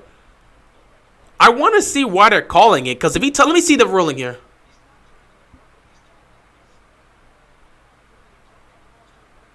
That's not a penalty. I thought if he would have touched the face mask, I understand that, but that's not a penalty. He was just trying to make the tackle. He didn't know whether or not the play was dead or not. That's not a penalty. That's not a penalty. It's just fourth down. That's not a penalty.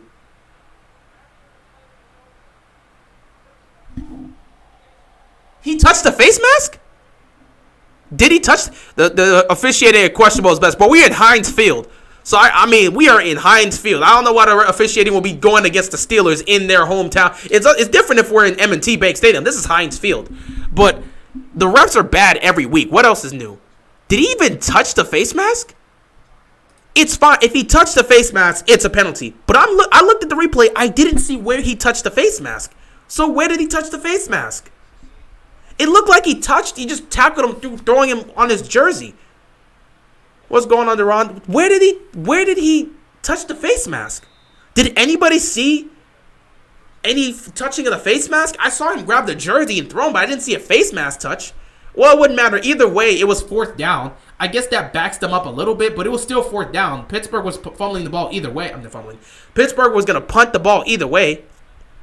All refs are bad no matter where you are, what sport's being played. Yeah, at this point, we complain about the refs every single week. What else is new? The refs are bad every single week in every single game. At some point, you're going to have to stop complaining. Like, you just got to accept it. The refs aren't getting any better. It is what it is.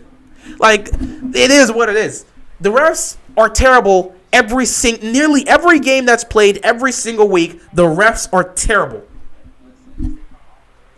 So why are you complaining? You know this is the case. It's been the case every single game of every single week of this season. So why are you complaining? We understand what the refs are. Like, you understand they're bad. They're not going to change. So where you getting mad is not going to change anything. They've been bad all season. The refs are favoring the Ravens. Wouldn't say that. We're in Heinz Field. Why would the refs favor the Ravens in Heinz Field? That's a weird thing to say. The refs are just bad. Also, you guys got to stop doing this where the refs are favoring one team over another. That's not the case. Go look at the penalties. It's even between both Baltimore and Pittsburgh. Baltimore's had 5 penalties. Pittsburgh's had 4 or 5. It's even between the two. So there's no favoring. It's just penalties that are happening. You guys got to stop looking and be like, oh, he's favoring this team or he's favoring that team. It's different if y'all like to sometimes treat it like it's the NBA. You like to really treat these refs and everything like it's the NBA. The refs are making bad calls, but they're not favoring one side or the other. This isn't the NBA where it's like Harden gets 12 fouls and he gets to shoot 24 free throws. It's not like that. That's how you know, okay, they're just giving free fouls to him. But no, it's not about that. Every single team gets screwed over by the refs. Every single team has flags that get thrown on them that doesn't go their way. Every single team gets calls that don't go their way. Literally last week, Baltimore dealt with that with a touchdown from the Njoku that wasn't a touchdown. It didn't go away. It went Cleveland's way. The refs do this every week. They don't favor a specific team. They just screw up. And they've always screwed up. And they've always messed up. And they will continue to mess up and screw up. Just hope that they don't mess up at a crucial moment that cost your team the game. Such as the quote-unquote NFC Championship game in 2018 in which Saints said the refs screwed us over. You just hope they don't screw you over in a crucial moment. But the refs mess up all the time. It's no difference. No face mask. Refs aren't only screwing us. They're screwing other teams. Refs are just terrible. Refs are just terrible. You got to get used to it. Can't use refs as an excuse. Just get used to it. It was a 4th down play. For this penalty, nothing was going to change. It was 4th and 10. Whether or not they pulled the penalty, it was 4th and 10. The refs just suck. They're not screwing anybody over or all this. The refs just suck. It's as simple as that. The refs are trash. That's just it. 1st and 10, Lamar. Holy crap, he hit Sammy Watkins. Finally want to utilize your other receivers. That's nice, Lamar. But yeah, the refs are just terrible. That's just it. I mean, the refs are terrible. That's all you just need to know. They're just terrible. That's it. They're just terrible. Nothing else is new. They're just terrible. And they will continue to be terrible because that's what they do on a week-to-week basis against all the teams they have to officiate. 1st down here for the Ravens. Every team's gotten screwed over by the refs. You just get used to it. Just hope they don't screw you over in a crucial moment. That's all you can hope for. 1st and 10, Devontae Freeman gets put on the dirt. That's all you can hope for. It's not the first time. It won't be the last time they screw you over. It's sad that last year's sub refs are better because those refs actually want to get themselves a chance. They want to get themselves a chance to actually be an official ref. And the Rams are just cooking the Jaguars right now, as they should. 11 carries, 45 yards, and a touchdown for Devontae Freeman. Can't ask for much more. The Raiders put up a field goal and make that game close. It's a 7-6 game. Come on, Washington. You need a score. 2nd and 11 here for the Ravens. They're in Pittsburgh territory. They got to do something with this. You know, it's the same old, some of the things here. Lamar. You've got time, man. He's going to just throw it out of bounds. Nobody's open. He's just going to throw it out of bounds.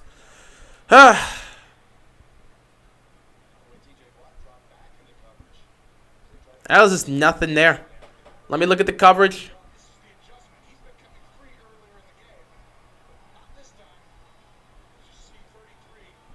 No, there's nobody open. There is nobody open. There's just nobody open.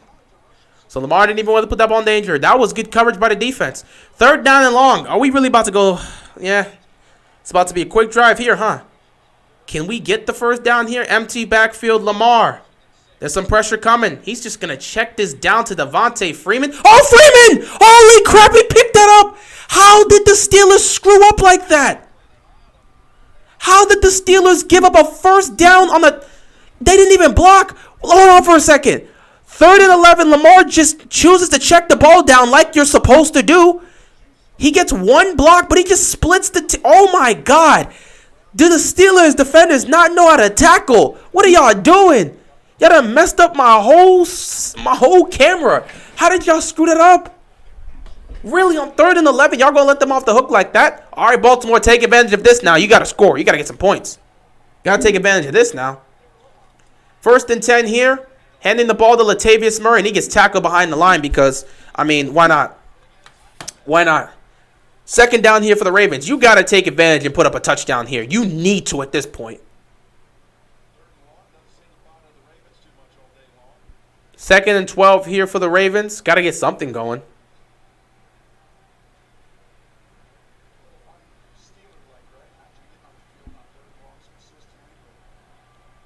Got to get something here. The time of possession is insane. 26 minutes to 8:46 for the Steelers.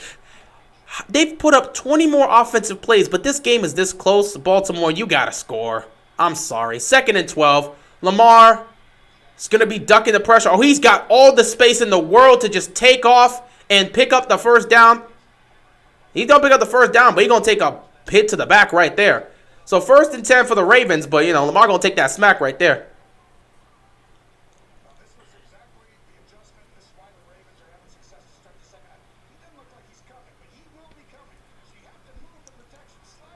Look at this right here. The protection's nice. There's nobody really open. There may have been somebody open downfield, but I don't know if it developed enough for Lamar to even want to take a shot with that. The defense was just kind of concerned. I would have to see the all-22 with that one. 1st and 10 here for the Ravens. You got to put up a touchdown now. You're inside the red zone. Lamar, he's going to keep it himself, pick up a couple yards. 2nd down here for the Ravens. This is one of the better drives they've had so far today. Got to take advantage of this. Cannot believe they did not make the tackle on that 3rd and 11. Okay, I'm not complaining. I'm not mad at all. I will take that. You know, Lamar made the smart play. Get it to your check down and let Devontae Freeman go to work, and he went to work there. So 2nd and 7 here for the Ravens. Got to put some points up here. Can't settle for a field goal at this point. You're in the red zone. You got to score a touchdown. If this offense wants to get something going, you've got to score a touchdown. We were great in red zone drive touchdowns, and it got worse as the season went on. Play action here, 2nd and 7. Lamar dodging yet another Steelers defender. Nothing there. He's just going to throw it to Freeman to pick up a couple yards, and it's going to be 3rd down and short here for the Ravens. They got to find a way to complete this and pick up a 1st down, or they can get in the end zone. We'll see. But 3rd down and short here for the Ravens. Got to get something. It's 3rd and 4. Got to get something. They're putting pressure, though. They are putting pressure. Please, for the love of God, Greg Roman, do not try to run this football on 3rd and 4. I mean, unless it's zone. If it's zone coverage, I can accept the run on zone coverage because they're going to back everyone up on zone, but I don't think they're going to back people up on zone here. They're probably going to send pressure like they've been doing the last... Yeah, they're going to send some pressure. They're going to send some pressure. Yep. Lamar fires. Incomplete. 4th down here. So now what do the Ravens want to do? Do you want to go for this here on 4th down? Or do you want to just kick the field goal and say, we'll take the points? You'll get points either way, but...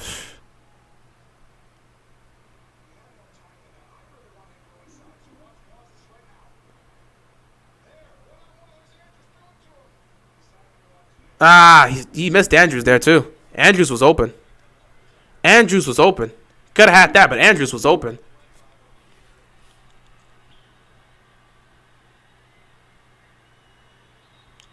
Oh my God. Did the Steelers just jump? Did the Steelers just jump? Did the Steelers just jump? No way. This got to be a false. Did the Steelers just jump? Bro. No way in hell. What is going on with... There it is. There it is. I was about to say, there's no way. I'm like, the Steelers are going to jump on that? No way. No way. No way they jumping on that.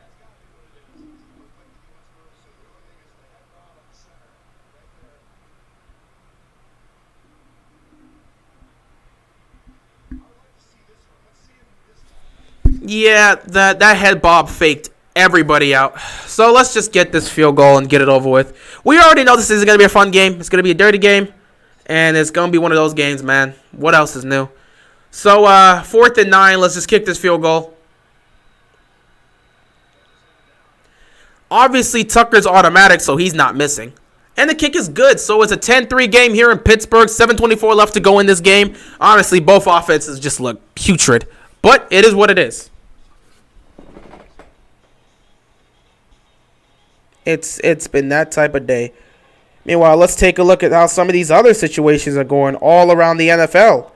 So, like I said, the Rams right now are just giving the Jaguars the business. They're up 30-7. Washington put up another touchdown. My man Heineke, 18 of 23, 149 passing yards and 2 touchdowns. This is what you love to see. Heineke stepping up. I'm telling you, man, Washington can turn their season around. They can turn it around. If they beat the Raiders, they go back to 500. They'll be right where they need to be. Everything will start looking good for them. And then it's just nothing but divisional games. It's nothing but divisional games. 2 times against the Cowboys, 2 times against the Eagles, and 1 more game against the Giants to finish off the season. Washington, if they can win maybe 3 or 4 of those final games, yeah, what would they be at 600? So if they can win, 3 or 4 of those games, they can make the playoffs, man.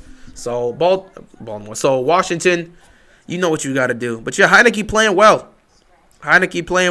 2 touchdown passes looking nice. They got to close it out. They're in the 4th quarter. Just started the 4th quarter. So, Washington closed that out. If they can close it out, they got a shot.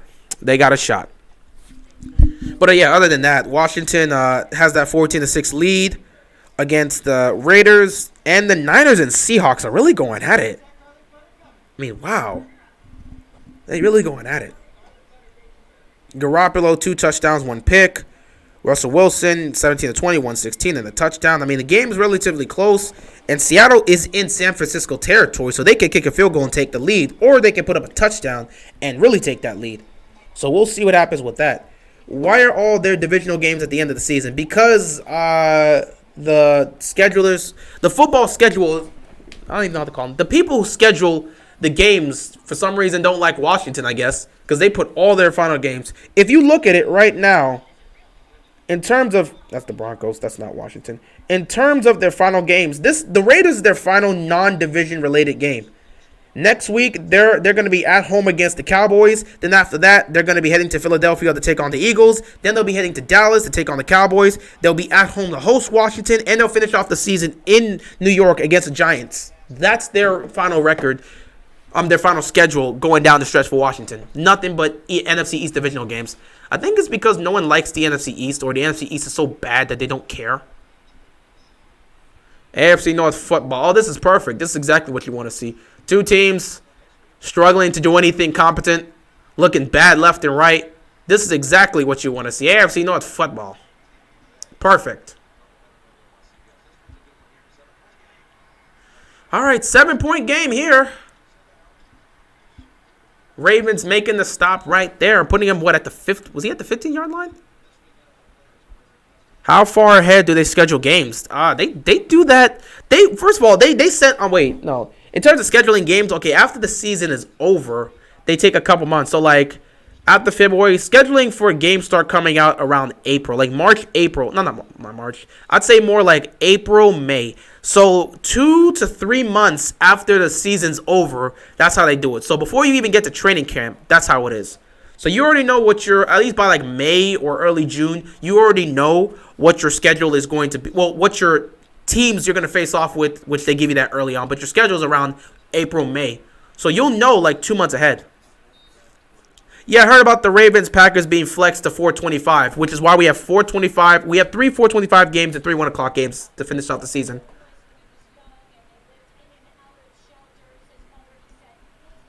Now that makes sense. At least the season, the NFC East was a tank division. Yeah, either low-scoring, snooze-fest, or embarrassing blowouts. Nothing in between. That's pretty much the AFC North for you. And we got to have all of that, man. We get this low-scoring game here, and you got the blowout that happened in Cincinnati. Cleveland just happens to be on their bye week, so they ain't got to deal with no nonsense. 2nd and 7. Deontay Johnson dodging tackles. He's going to pick up the first down there. So we got to see this. If you're a Steelers fan, you got to see this offense do something. At some point, the Steelers offense needs to step up and make a play.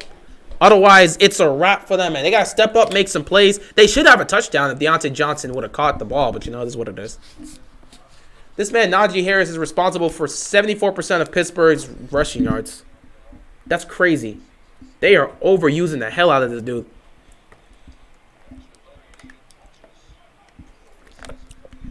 First and 10, they're going to run it with Najee, and he's going to pick up like 6 yards here. 2nd down for the Steelers. Either way, this is a low physical game here. If both these offenses weren't incompetent, that'd be a problem. I mean, if both these offenses weren't incompetent, you would definitely see better performances here. Well, I'll give credit to the defense for doing their job. At the end of the day, if the offense wants to be trash, let the defense do their job. 2nd and 4, Ravens defense going to make a stop right here. So it's going to be 3rd down here for the Steelers. 3rd down and 3. If they choose to run this ball, Ravens got to be ready. They may just hand this ball to Najee, and we got to stop him right there. Or Ben might choose to make an audible here or a quick throw. Who knows? Yep, a quick throw. That's exactly what I thought. A quick throw on a slant to Deontay Johnson. I knew. I was like, he's lined up there. They're setting it up. Deontay Johnson's got all that space. And I'm like, Ben loves utilizing this moment. If it's 3rd and short and he sees towards his left or towards his right, there's a defender that's just giving a lot of space to one of the receivers and it's 3rd and short. Let me just snap this ball real quick and just toss that left. That man does this all the time. So 1st down picked up here for the Steelers. They're moving the ball. They're near midfield now. No, they got to put some points up.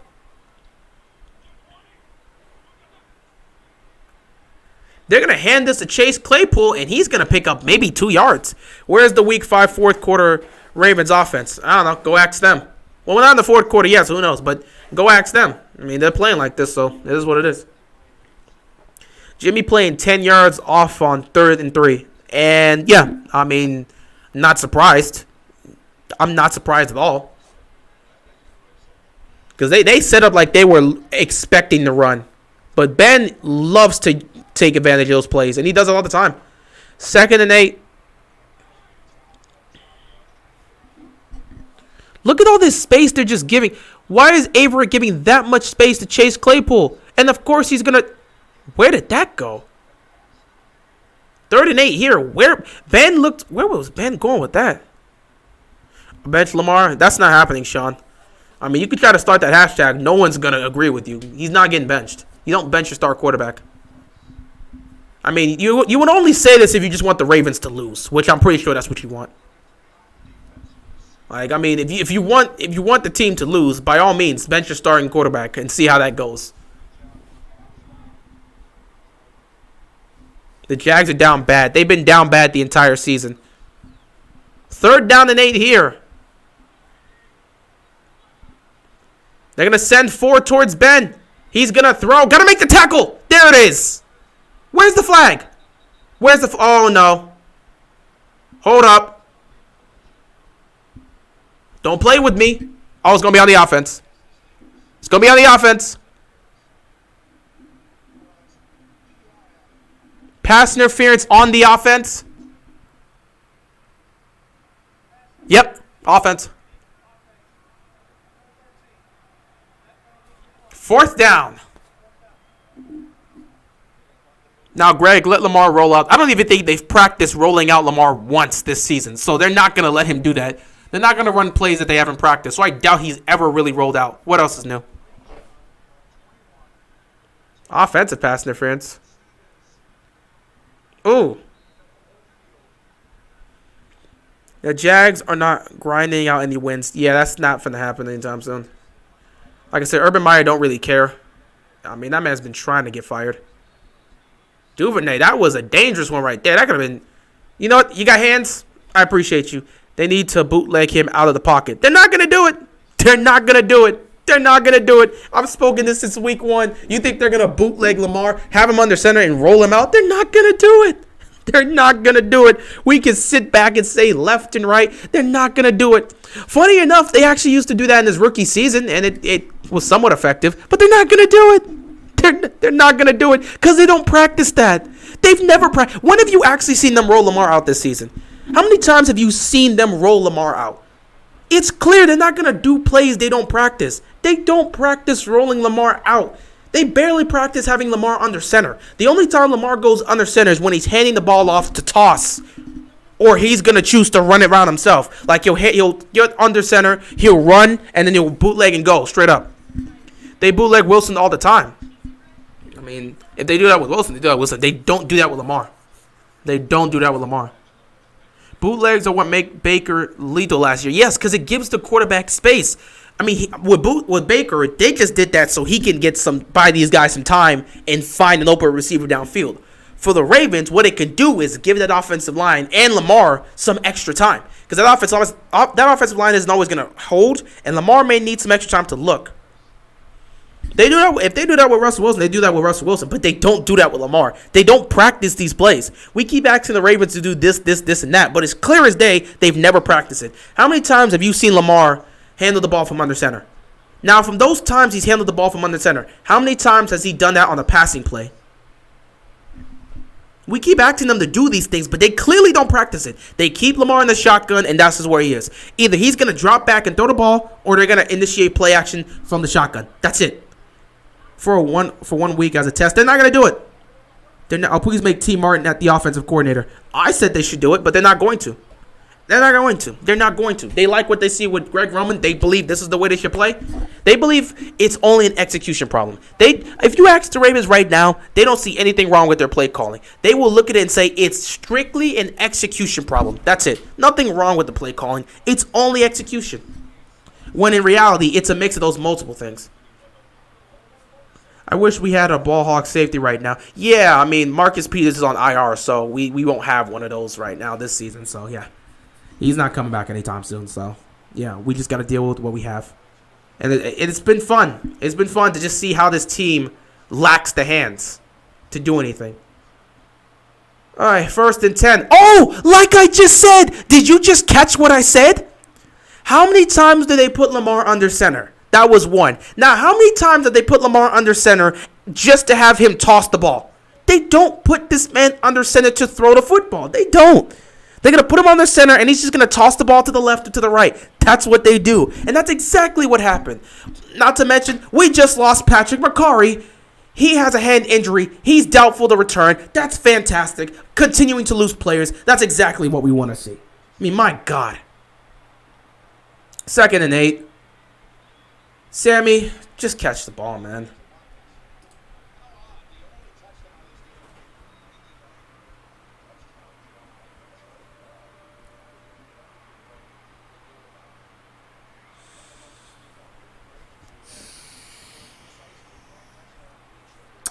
Third down and 8. Third down and 8. We might go 3 and out here. Third down and 8. There has been no big plays. Have we even attempted to throw the ball 20 yards down the field? No. No. Well, we've actually been relatively solid on third down. 5 of 10. You couldn't ask for something better. Lamar looks like he might have to take off here. He's going to... Oh, Hollywood caught that? Did Hollywood catch that? Hollywood made the low catch and picked up the first down. Oh, thank God for Hollywood, man. He made the catch. He made it. He made it and picked up the first down. Oy. Bateman should get Sammy Watkins snaps. Well, we keep asking, but they don't seem to be trying to deliver. First and 10 here. Try to get something going, man. Handing the ball off. Devontae Freeman picks up 2 yards. Second down here. But yeah, nice on Hollywood for making the play. -8 turnover differential this season. That's the 3rd worst in the NFL. 28 touchdown season, 28 touchdowns scored, 30 touchdowns allowed. That's bad. 14 points a game over the last 3 games. My God. Somebody help this team. How are they the 1 seed? Woo! You ever see play action off a first down ever? They do it a couple times. Play action off a first down, they do it a couple times. But not that much. Lamar looks like he's going to have to get smacked again. I mean, how many times are you going to run around? Lamar, at some point, you can't just keep running around left and right. Get the ball out of your hands before these guys smack you. Like, the minute you saw the pressure, you move towards your right to try and dodge it. And I know you're looking for the play downfield, but these guys are coming at you at high speeds, and you know this. Don't sit back and try to keep trying to, hold it and hold it. Nah, these guys are coming at you left and right. You can't afford to take these type of sacks, man. Sometimes you just got to get the ball out of your hands and live to play another down. So, how many sacks is that today? 5? 3rd and 10 here. Oh, my goodness. Lamar has to roll to his right again. Jesus. Lamar somehow survives. He sidearms it to the Devontae Freeman. That's already a tough catch right there. That's already a tough catch. That's already a tough catch. That's a one-hander right there. Look at this. That's already going to be a tough catch right there to axe of this man. I'm going to say the offense is the biggest problem. Greg Roman is not a good offense. No one wants to listen. If Baltimore thinks this is how they're going to get to the Super Bowl, by all means, keep playing like this and let's see how that works out for you. I'm tired of repeating the same things. Baltimore seems content with what they have. They think it's an execution problem. Fine. I don't want to keep speaking on this, man. I just don't. Tony Romo telling people to... Oh, my God.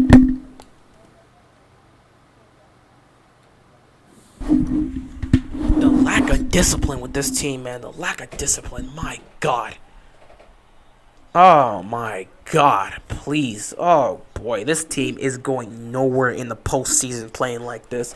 You know, if Baltimore thinks this is how they're going to play, by all means. If they believe this style of play is going to get them to the Super Bowl, please continue. If you think the only issue is execution, please keep playing like this. I'm tired of repeating the same things. Nothing is going to change. Play calling's not going to improve. Well, I mean, for myself as a fan, I'm going to speak here. As a Ravens fan, I hope the play calling improves. I hope Greg Roman improves. I hope the execution improves and this offense can flourish just in time for us to get to the postseason. I really hope for all of this. That's just me as a Ravens fan because I want to see this team win a Super Bowl. I really hope for that. But me, as somebody that's just taking a look at the game, and being honest, this team is not going anywhere in the postseason playing like this. They're not. And it really seems like they just think it's an execution problem. They just think it's only execution. You understand execution? Part of execution has to do with coaching, right? You know that, right? So what does that say about your coaching? They don't think coaching has any issues. They don't look at the offensive coordinator and sit back and say, maybe there's some problems there. They don't look at the play calling and see any issues. They sit here and say, it's fine. It's execution. You know what, Baltimore? Fine. I concede. If you believe the only problem is execution, by all means, play like that. Take this style of play into the postseason. Let's see how far you go. Let's see how far you go. That's all I have to say. Let's see how far you go. Defense is doing their job. Good for that. But if the offense wants to play like this, let's see how far you go. That's all I'm going to say. Let's see how far you go. Because I'm tired of repeating the same old things over and over again and nothing's changing. They're not even trying to make those improvements. Execution's a problem. Play calling's a problem. I'm not seeing a change. I'm not seeing a difference from this offense. The defense couldn't tackle to save their lives at all. They made those improvements. Look at how they've been playing the last several weeks. They're not giving up major touchdowns. They're not giving up a lot of points. Defense has stepped up and done their job. They made those improvements. What has the offense done? What has the offense done? If this is how they want to play, by all means, Ravens play like this.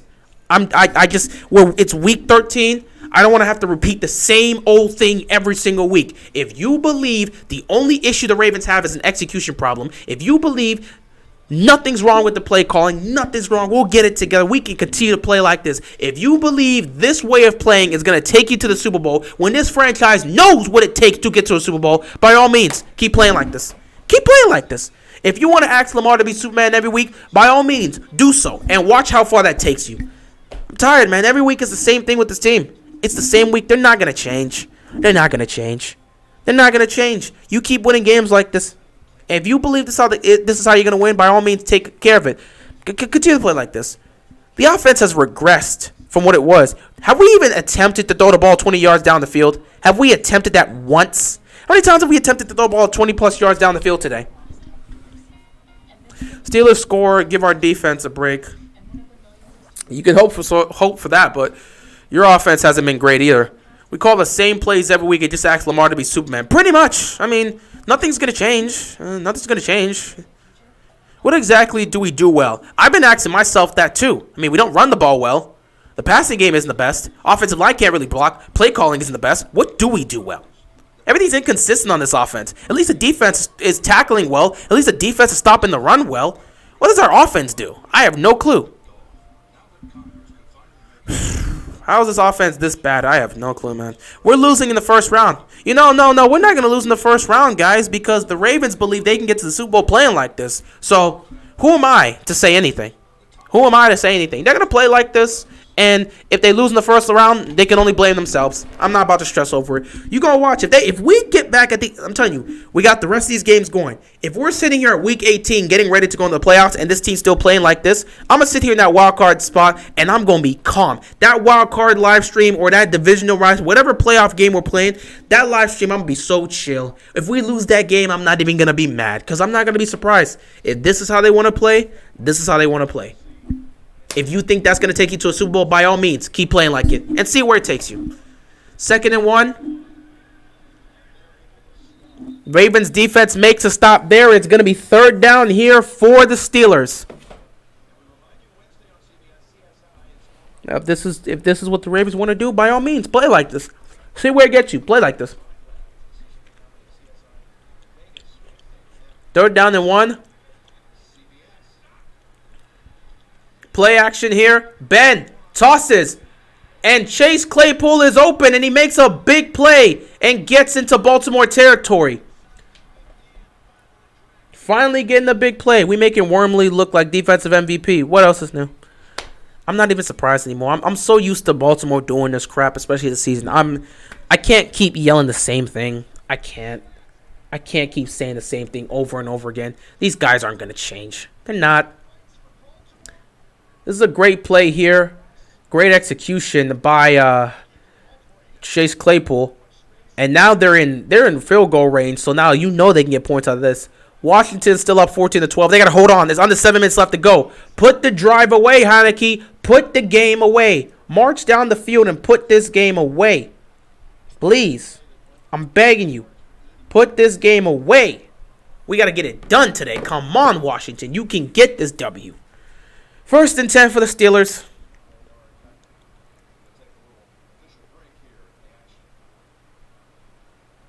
Oh, damn. One of the officials got hurt. Hope he's okay. And that's a toughie right there. That's a toughie. Heineke threw a pick. No, he didn't. No, he didn't. Heineke! Why? Why did you do me like this? Why did you do me like this, Heineke? Why did you throw a pick? Was it a tip? Did the ball get tipped up or he just threw it straight to the defender? Please tell me it was just a tip pass that just ended up getting picked off.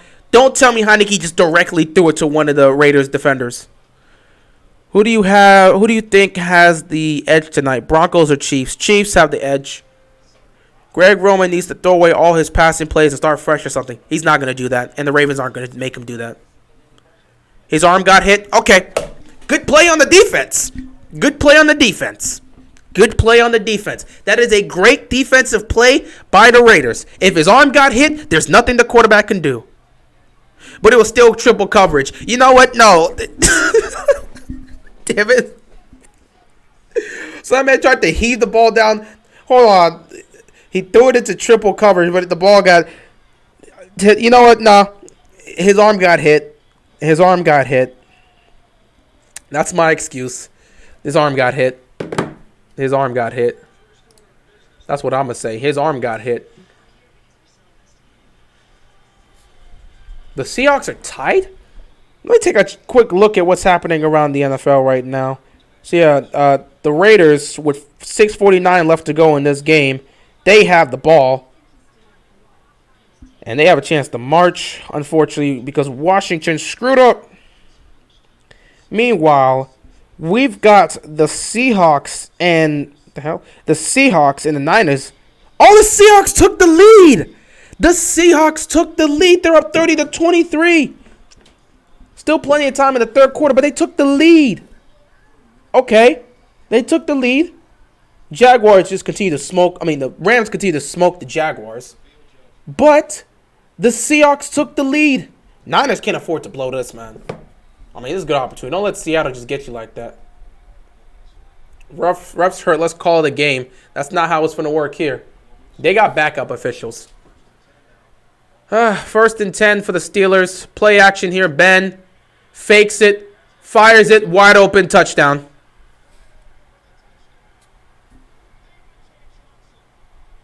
I'm so sick of this every week, man. Every week. I already knew this was going to happen.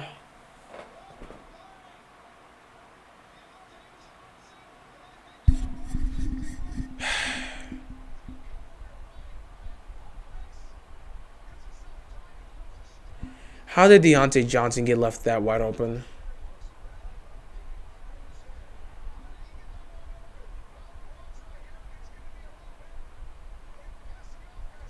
Averett, what the hell are you doing, man? Anthony Averett, what the hell are you doing? Oh, he missed the kick. Oh, he missed the kick.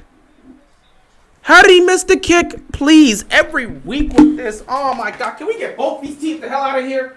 Do you think Steelers fans want to deal with this nonsense? Do you think Ravens fans want to deal with this nonsense? Oh, my God. Just depression every single week. Every single week with this damn team. Every single week with this team. Where's the joy in watching this damn team when it's a heart attack every single week? Every single week it's a heart attack, and at the end of games, at least 8 times this year, we've at least been able to be happy. We've cheered at the end of the games for getting the win, but we didn't forget about the headache we have to deal with for 3 hours.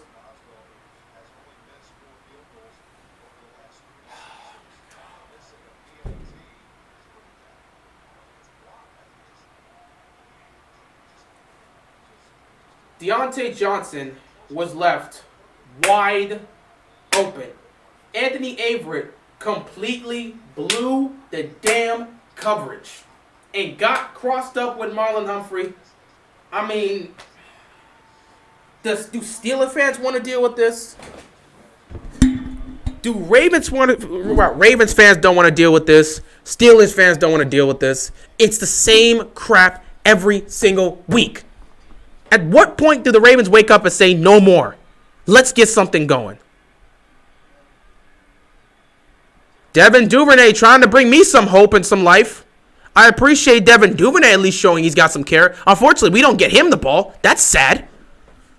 What happened to the Ravens offense that was spreading the ball around to all their receivers? You remember when you were seeing Devin Duvernay eat? When you were seeing James Prochet eat? We were seeing Sammy Watkins eat? We were seeing all our receivers eat. What happened?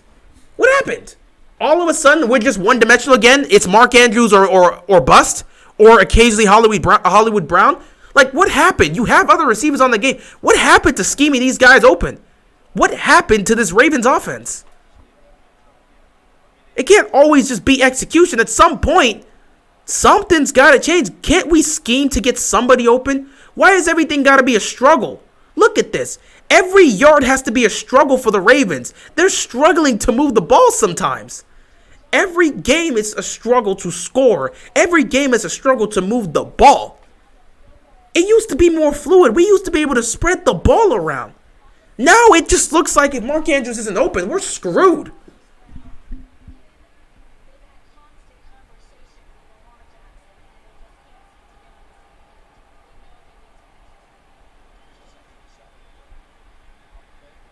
Oh, Lamar's actually throwing downfield. He was going for Hollywood Brown, and he actually picked up a flag. I don't know about that. It's because he didn't turn around. They're going to call PI because he didn't turn around.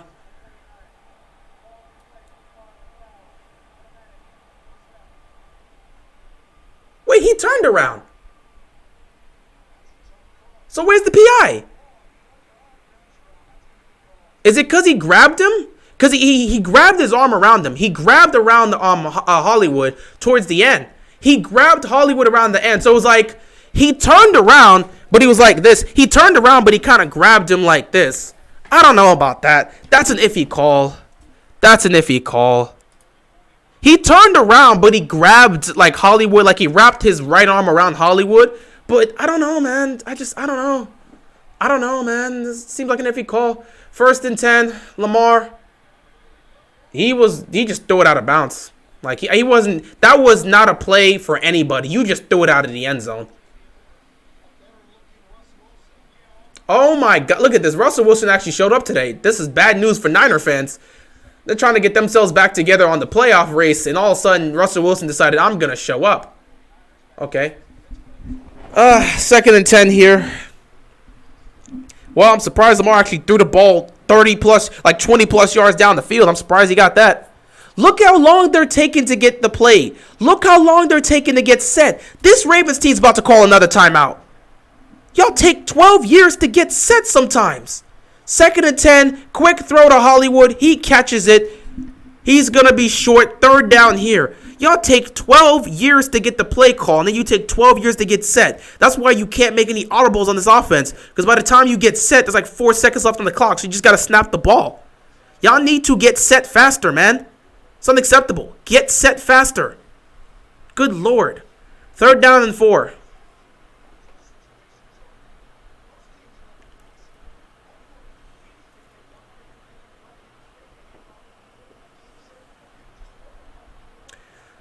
Can we get something going, guys? You got to score here. With Pittsburgh getting a touchdown, you need a touchdown. So they're just going to run it with Lamar. Lamar is not going to get the edge. So now it's 4th down. They're about to kick a field goal. If this was the Ravens offense of old, they would do that.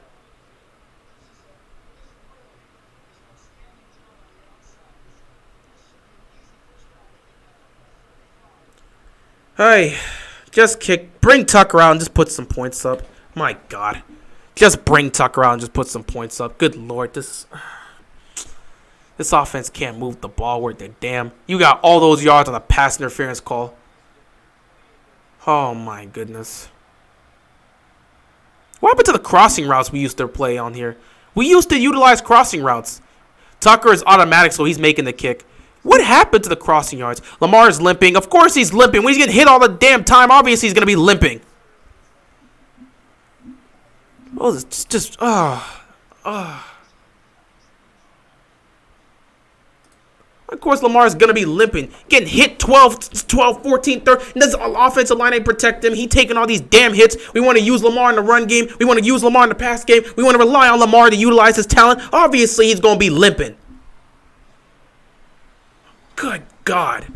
Just disgusted with what they're doing right now. Just disgusted. At what point does a team wake up? At what point do they wake up? I just don't know. At what point do they wake up?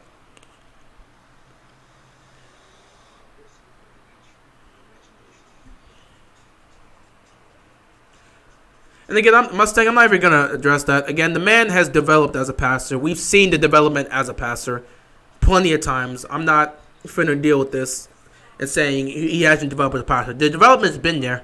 The development's been there.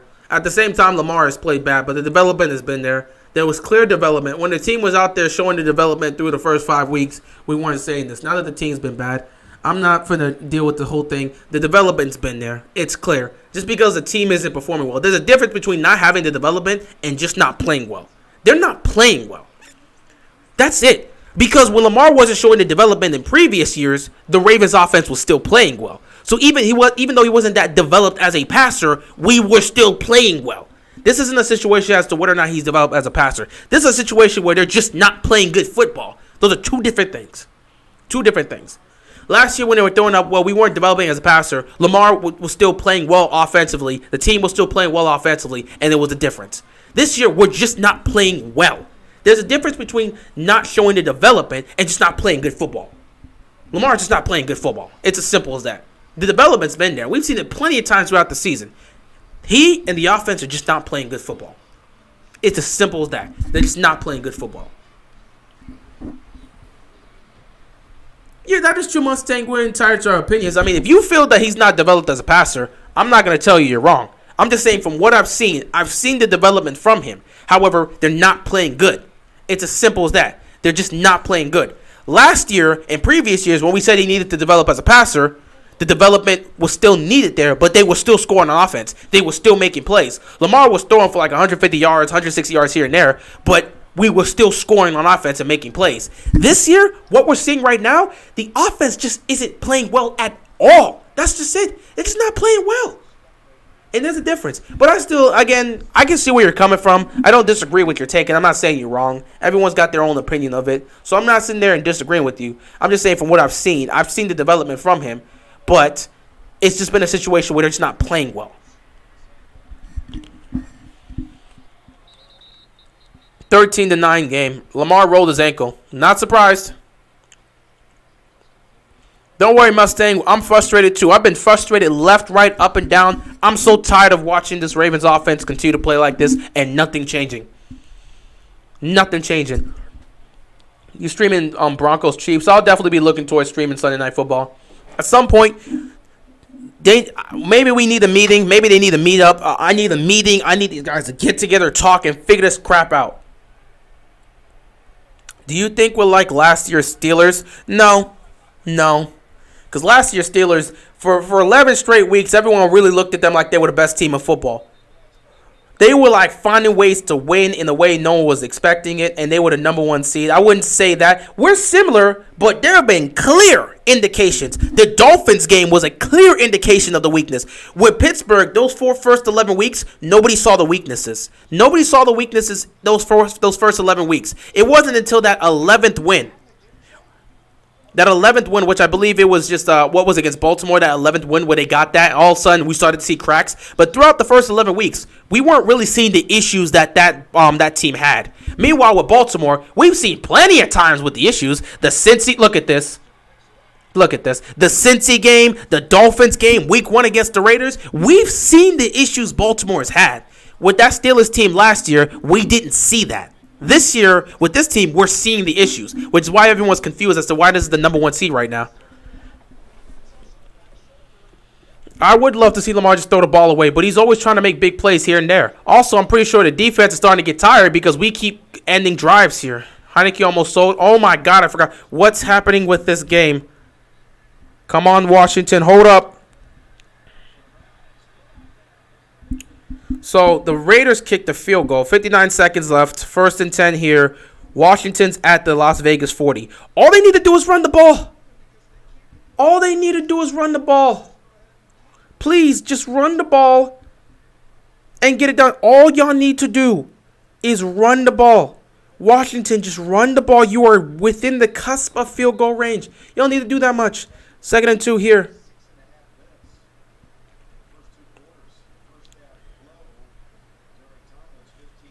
Great start to drive. I mean, Pittsburgh's starting to get themselves together.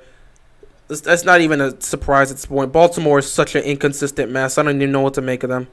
The fact that they're the 1 seed makes no sense in this AFC.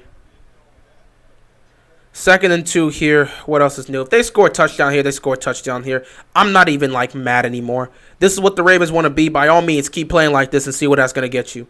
Like, if you don't want to step up as a head coach and be like, it's time for me to do what I did back in 2012, by all means, do what you want to do. I got nothing else to say, man. Just do what you want to do. Just do what you want to do. If you believe this is what you need to do to win, by all means, go ahead, coach. Why isn't Lamar ever watching the iPad? I don't know. Well, he's been watching the iPad. There are plenty of moments he goes through the iPad. It's just there are times when you just don't catch the players on the iPad. It's not like It's not like he's on the iPad 24/7. 1st and 10 here. I mean, I expect Pittsburgh to score a touchdown, take the lead, and just make us look like trash. What else is new? Ben, just checking the ball down here. Najee, hurdling a dude, picking up 9 yards. I mean, it's just the same thing. Pittsburgh is slowly starting to climb back into They're slowly starting to march down the field, trying to take this lead. And Baltimore is just sitting there and letting these guys do whatever the hell they want. 2nd and 1. Looks like they do make a stop here.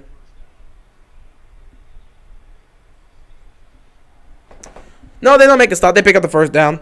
Meanwhile, trying to look at this situation with Washington. 8:53 left to go in this game. Put us out of our misery, Pittsburgh. I know you're scoring here. I just know you're going to score. I just feel it. 1st and 10. Najee. Got put on the floor. Okay, 2nd down.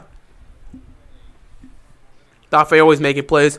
The sad part is you got great players here that can make some great plays, but as a unit, we are such an inconsistent mess. It ain't even funny, man. It ain't even funny.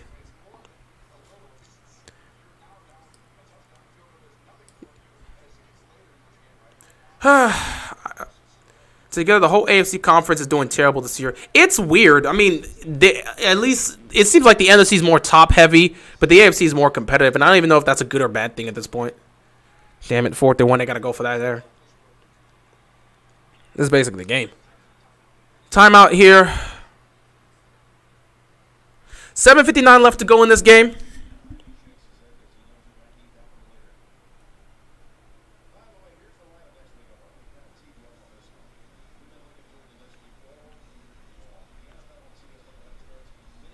They're not going for this. All right, next week we got Cleveland. After the way we've been playing, we got Cleveland. The Rams are killing the Jags. I mean, what else is new? What else is new? Lions killing the Jags. What else is new? I don't even know how Baltimore's got the number 1 seed, man. It's all crazy. At some point, you got to fix everything here. I got this little thing. I want to see if Washington can get this field goal. 2nd and 10 here for the Steelers.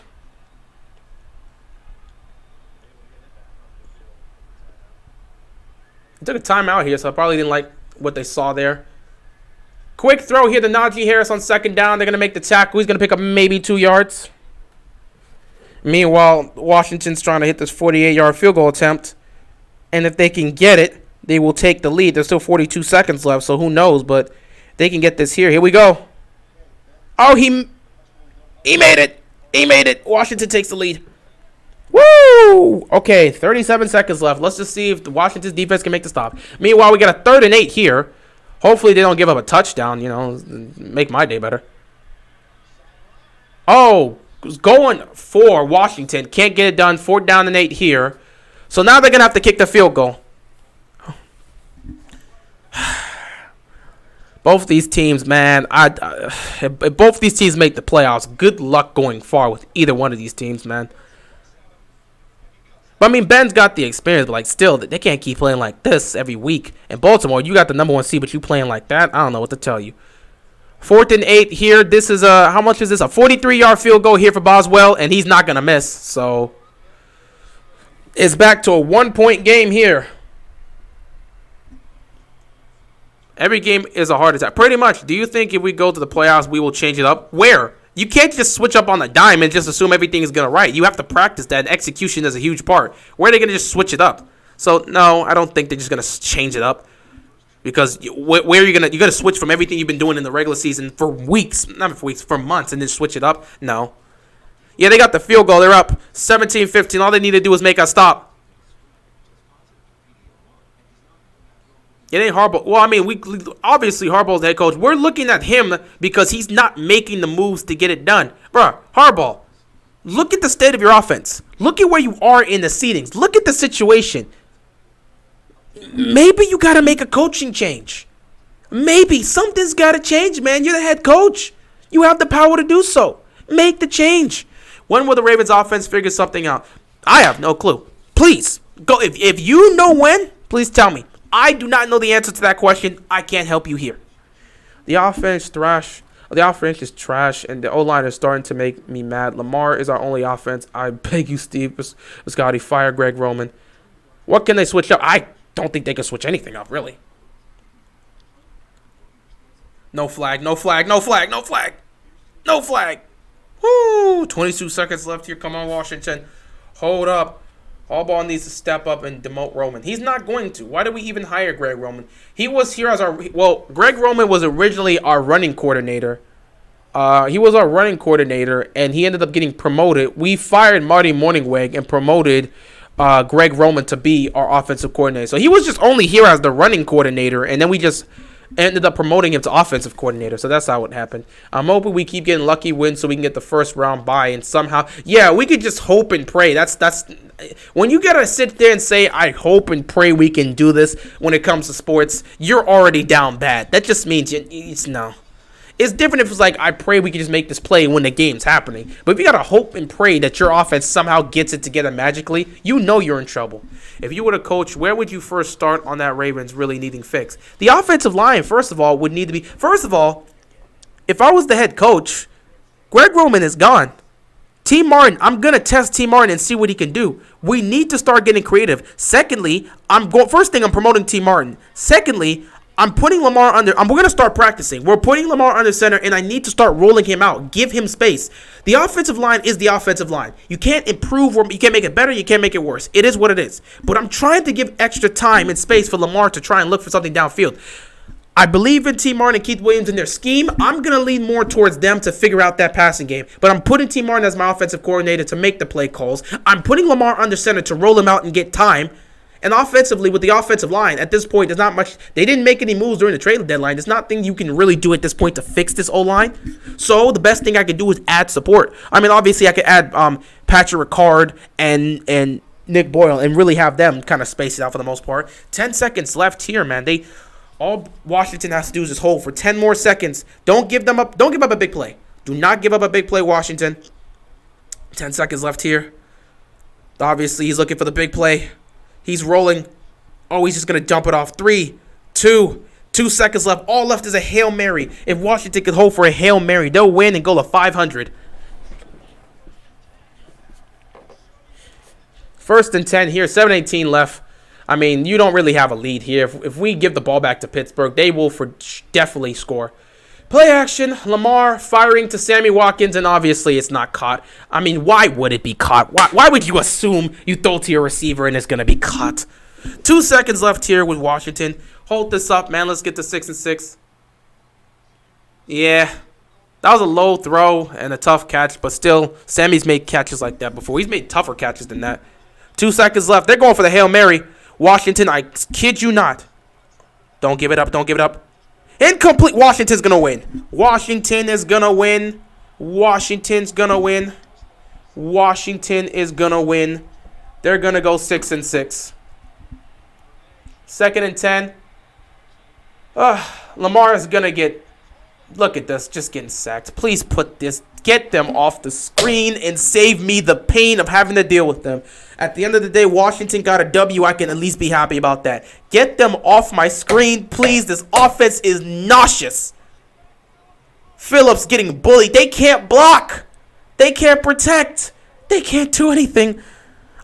Anybody that says the Ravens are a Super Bowl contending team, I would absolutely disagree with you, my friend. Look at what you're watching. Isn't that the 6th or 7th sack today? 3rd and 15? Good luck with that. Please, by all means, take it away. Almost picked. Take it away, Baltimore. Fantastic job on offense. Can't execute. Play calling's inconsistent. It's time. Give me the damn beanbag chair. I can't with this team. I really can't with this team. Every week, I can't with this team. I can't with this team. I can't with this team. I cannot. 6 sacks on the day. 6 sacks. Let me come and count this. How many sacks have been on the day? I can't with anyone on this team right now. This offense is an atrocity. Taking a look at this right now for the Steelers. Let me see. 2.5. That's 5. 6 sacks. No, that's 6.5 sacks, actually. Not 6 sacks. 6.5 sacks. Lamar has been sacked 6.5 times. Lamar's like, everybody's been awful, Sean. Don't just point at one dude. Everybody has been awful. 6.5 sacks allowed. 6.5 sacks. Your offensive line's doing nothing for you. Lamar playing the worst I've seen him play of his career. Play calling, not making improvements. Where do you see a Super Bowl contending team? Please tell me this.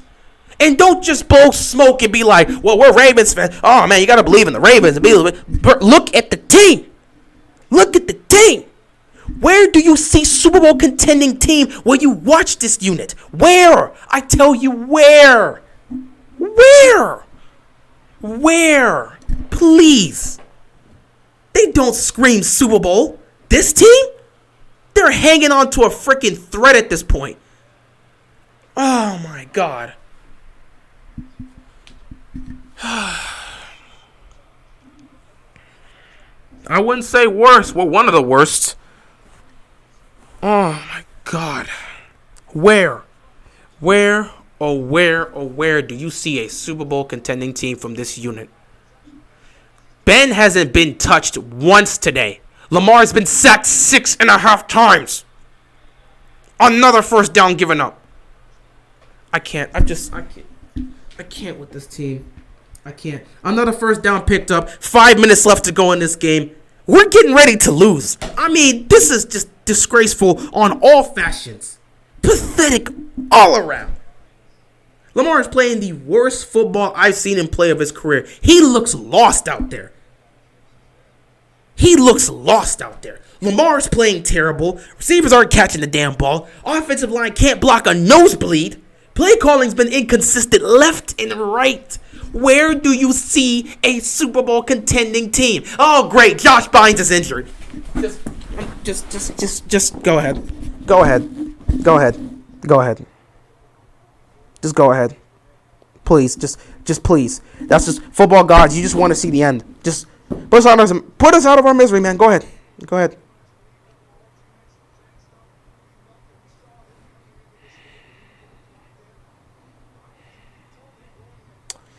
First and 10 here for the Steelers as they get ready to try and put us out of our misery. 5 minutes left to go in the game. They just got to drive down the field and get in the field goal range, and they will certainly take this lead. Ravens defense is crumbling at the worst moment. Quick throw here to an open receiver. Deontay Johnson picking up 8 yards. I mean, they're slowly chipping away. 4:50 left to go in this game. I mean, what else is new, man? It's just the same thing every week. How can we be happy sitting there and watching this team struggle like this? At what point do you see Super Bowl when you watch this team? Where? Are you going to magically get a Super Bowl? Congrats on being 8-3. Commendable, resilient. That doesn't win you titles. Another first down picked up. Najee running all over our defense now. I mean, it's obviously, I don't even know if I can be mad at the defense. Can I even be mad at the defense? They're tired. Their offense is doing nothing. They've been flat out garbage. How can I be mad at the defense for being tired? When your defense is out there all the damn time because your offense is going 3 and out, what the hell am I supposed to be mad at? Then again, when you look at the time of possession, they necessarily shouldn't be tired. But in the second half, it's been a mess. First half, they were dominating time of possession. Second half, it's been a different case. So this Ravens defense definitely looking like they're starting to get tired. 4:13 left to go in this game. I mean, we're about to be in a situation where you're going to need to lead a game-winning drive somehow to win the game. And honestly, if there's any person I have any sort of faith, if there's any person I have faith, belief, and complete trust in on this damn team, Justin Tucker. So as long as Baltimore doesn't give up a touchdown here, if you can get into range for Justin Tucker, he'll win you the game. Because I have complete faith in that man. That is a bona fide first ballot Hall of Famer. I have complete faith in that man. Everybody else on this team, I don't know what to say about them right now because they are not playing well at all. Defense, you're going to have to step up. Can't give up a touchdown here.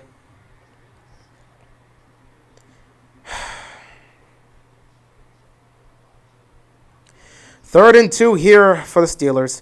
I mean, it's just the same thing every week, man. It's the same thing. It's just the same thing. It's just the same thing. Like, nothing is improving. Nothing's improving. The good news is the defense is playing well. I'll give you credit to that. The defense is playing well, but look at this. The total yards this quarter. Baltimore, 5 total yards on offense. Pittsburgh, 162. I mean, just absolutely disgraceful, embarrassing, pathetic. There's so many different words that can... Third down and 2 for the Steelers. Ben, looking, firing. Oh my God, they got a pick! Flag. Let me sit myself down. There was a flag. It's going to be pass interference. There was a flag. It's going to be pass interference. There was a flag. It's going to be pass interference. There was a flag. It's going to be pass interference. There was a flag. It's going to be pass interference. There was a flag. It's going to be pass interference. Let me not get my hopes up at all. Because Baltimore will find a way to screw themselves over. Pass interference, defense, what else is new? It's the same thing. It's like scripture. You just know it's going to happen. You just know it's going to happen. You just know it's going to happen. The minute I saw the flag, I knew it was over. And of course, Anthony Averett's covered. He hasn't been able to cover Deontay Johnson at all today. What else is new? Obviously, he's going to hold. What else is different? I mean, 2:45 left to go. If Baltimore gives up a touchdown, we're damn near screwed.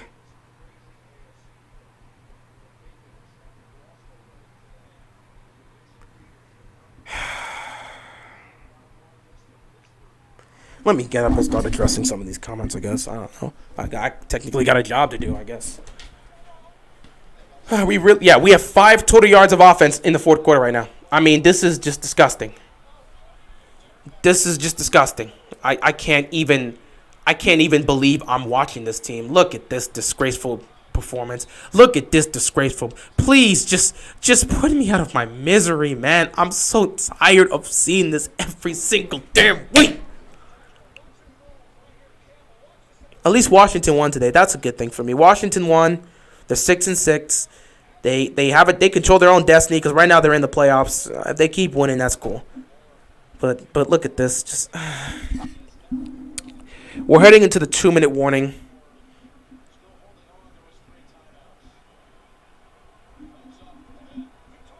I'm getting so sick and tired of this nonsense. I'm getting so sick and tired of watching this every single week, and they're not making the changes. Where have they made the changes? Please, this offense is playing like garbage. Trash. Where is the difference? They don't want to win a Super Bowl. You can't play like this and tell me you want to win this like a... No, you can't tell me you want to win a Super Bowl and you're playing like this. No way. No way you want to win a Super Bowl playing like this. Really? This is contending football right here.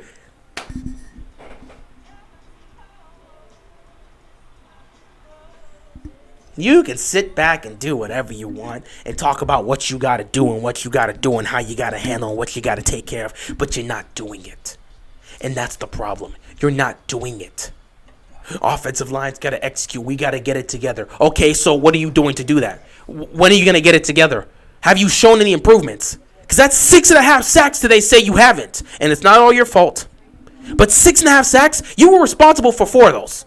At least 4 of those sacks you were responsible for. The other 2 is because Lamar wants to hold on to the ball instead of throwing it away. And then Lamar. I mean, just playing some of the worst football of his career. He couldn't look any more worse if he tried. Well, I mean, he could. He could throw more turnovers and cost us the game. He could do that. but it's him at his absolute worst. For all the Lamar haters, this is what they've been waiting for, and they will speak on it. I couldn't give a damn. I don't listen to nothing they say, because the minute this game is over, I move on to do other things. I'm not going to stress over this nonsense. Then you just got the play calling, and Greg Roman continues to throw out this same garbage while they're play calling. Nothing changes, and then we're just supposed to roll with it. They don't make changes. Nothing improves. It's all good. It's okay.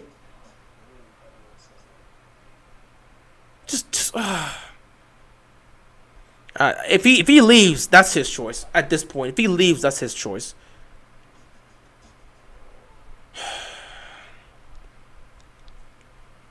I can't take this. We're getting to the end of the regular season. I could just deal with this. If Baltimore's gonna make the playoffs and go one and done, just do it so I can move on with my life. I can't keep taking this on a week-to-week basis because I don't see change. I don't see improvement. When are you gonna show that? Stop acting like everything's okay. Show the improvement. Show the change. Where's the heart of this Ravens team? Just sitting here watching this nonsense. Nothing is improved. Nothing is. Look at this. You just straight up jumped. You just straight up. Give him the first down. Give him the first down. That's exactly what you needed to do. Offsides on the defense. Everything's okay. Everything's all cool. What else is new? If the Seahawks win, good for them. But I can't even. Just every day. Every week with this team.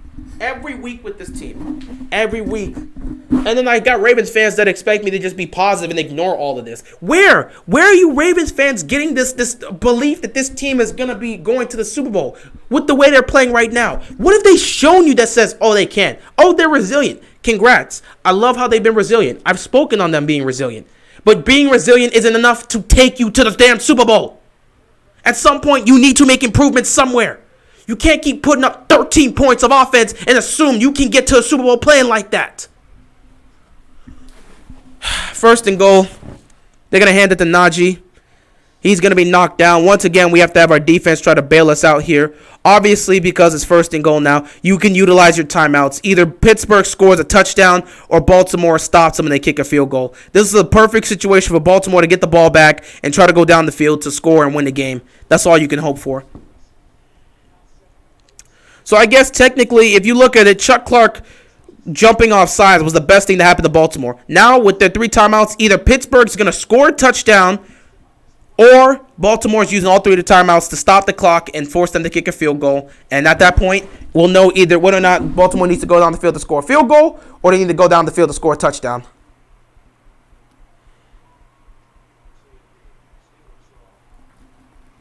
Yet another week of the NFL season where we sit back and say, even if Baltimore wins, this is not a positive outlook. It's a positive that they won the football game, but there's nothing you could take away to say that you're impressed with. Play action here. Ben. He's going to dump it underneath. He's going to pick up a couple yards. It's about to be third down here. Third and goal. All you can do is hope the Ravens don't give up a touchdown so that we don't. If they give up a touchdown, that means we got to go down the field and score a touchdown. If they don't give up a touchdown, all we would need to do is score a field goal. So, third and goal. Let's just hope Baltimore's defense can give me one stop here. If Baltimore's defense can give me one stop, we can let them kick the field goal. We'll be down by 2, and then Baltimore knows it's either go down the field and kick a field goal to win the game or lose. What else is new? Third down and goal. Well, if Ben can get one last win to beat the Ravens, I'm sure he'll be able to ride off to the sunset. Third down and goal. Boy, this team is a headache to watch. They're going to throw a fade. I see Chase Claypool right at the bottom of the screen. Oh, wow, touchdown. What else is new? Am I supposed to be surprised? Am I actually supposed to be surprised? It's Baltimore doing the same old nonsense every single week. I'm so shocked. Deontay Johnson, what happened? Oh, look at this. Just being left wide open, gets in, and Humphrey's on the floor. What else is new? Okay, am I supposed to be surprised? Am I actually supposed to be surprised? Am I supposed to be surprised? Am I supposed to be surprised? Okay, cool. Well, it's a 5-point game, and they're gonna go for 2 because if they can go for 2 and tie it, then that, I mean, Pittsburgh's gonna use a timeout. If they can go for 2 and tie it, it'll make it a 7-point game, which means worst case scenario, Baltimore goes down the field in terms of Pittsburgh. Baltimore goes down the field, scores a touchdown, and tie the game. So we'll end up going into overtime. If they don't get this 2-point conversion, then if Baltimore scores a touchdown, the game's probably over. Well, now we're gonna have to sit back and see if they can get it here.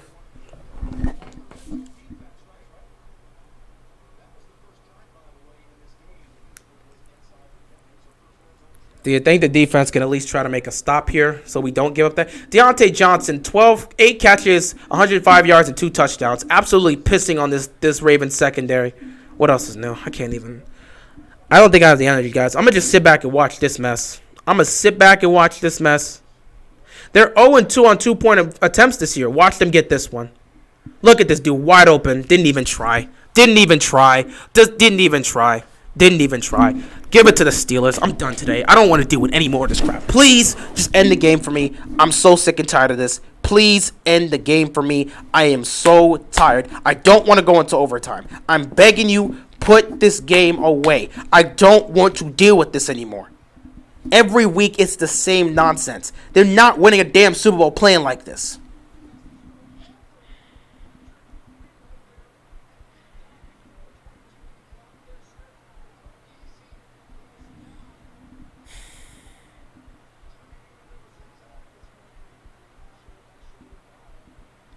This is painful, man. This is painful. On a week-to-week basis, this is just painful. I mean, this is painful, man. I can't. I don't even want to deal with this, man. I don't want to go to overtime. I don't want to deal with this, man. Just give it to the Steelers. I don't want to deal with this. It's the same thing every week with Baltimore, man. Nothing's changing here. At some point, do you think they just wake up and realize what they are and try to make the improvements? No. No. They don't. So, a minute 48, 1 timeout, down by 7. It's 4 downs, you know, the same old. Turn the ball over, game's over. Throw a pick, game's over. Get turned over on downs, the game's over. Whatever the hell you want to happen, game's over. Oh, fantastic job. That's absolutely beautiful. Oh, it went out of bounds. Oh, damn, it did go out of bounds. So that's going to start Ravens at the 40. Well, I guess that's good for them, I don't know. Well, it starts them at the 40, at the 30. I don't know. Whatever happens. Time for me to go 0 dark 30 and just see what happens here.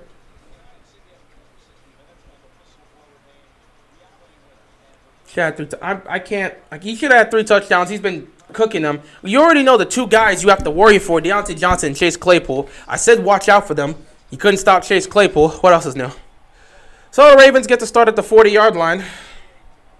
As I continue to have to fix my camera. 1st and 10, Lamar just dumps it off to Devontae Freeman because time is not of the essence for them. I mean, you already know you don't want to give them any more time if you can somehow find the end zone.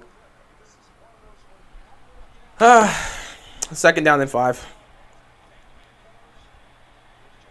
Oh, look at the flag. The flag already stopped the play right there.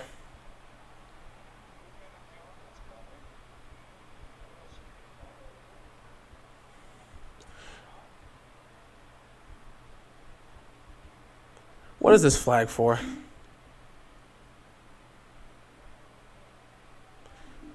There's a flag on the play. I don't know what it's for. Oh, false start maybe? False start.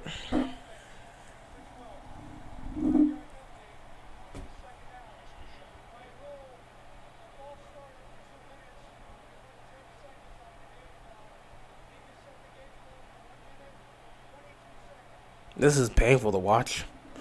This is actually painful to watch. I have other things to do after this. This is really painful to watch. Like, I'm not in any mood. I still got to do Sunday Night Football, but I'm in no mood right now to watch this garbage anymore. 2nd and 10. Lamar is going to get sacked again. And he fumbled the ball. Look at the flag. The ball actually goes out of bounds, so he gets saved, but there's the flag. Put this sorry, embarrassing team.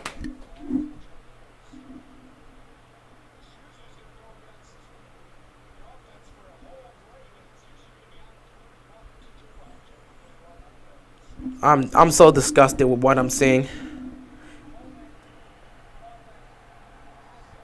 Why is it always Villanueva? Why is it always...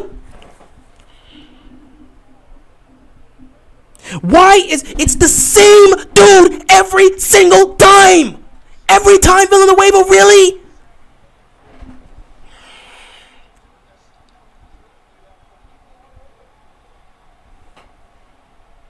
Third down and 14. They're not getting anything here. Just third down and 14. Please end it here just end it here so I can make this recap and get ready for Sunday Night Football. I don't want to deal with this crap anymore.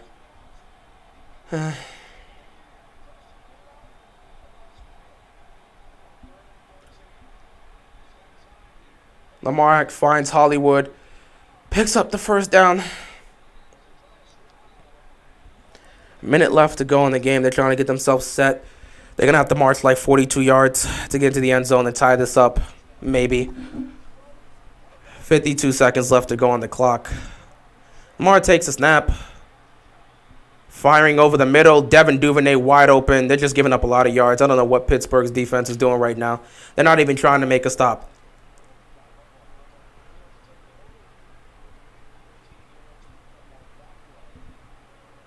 So the Ravens decide to use their timeout, their final timeout. I don't know why.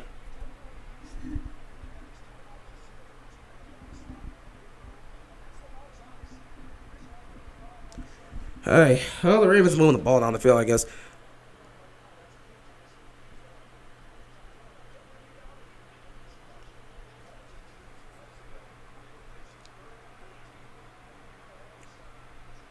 First and 10 here. There's 45 seconds left on the clock because we utilized our timeouts.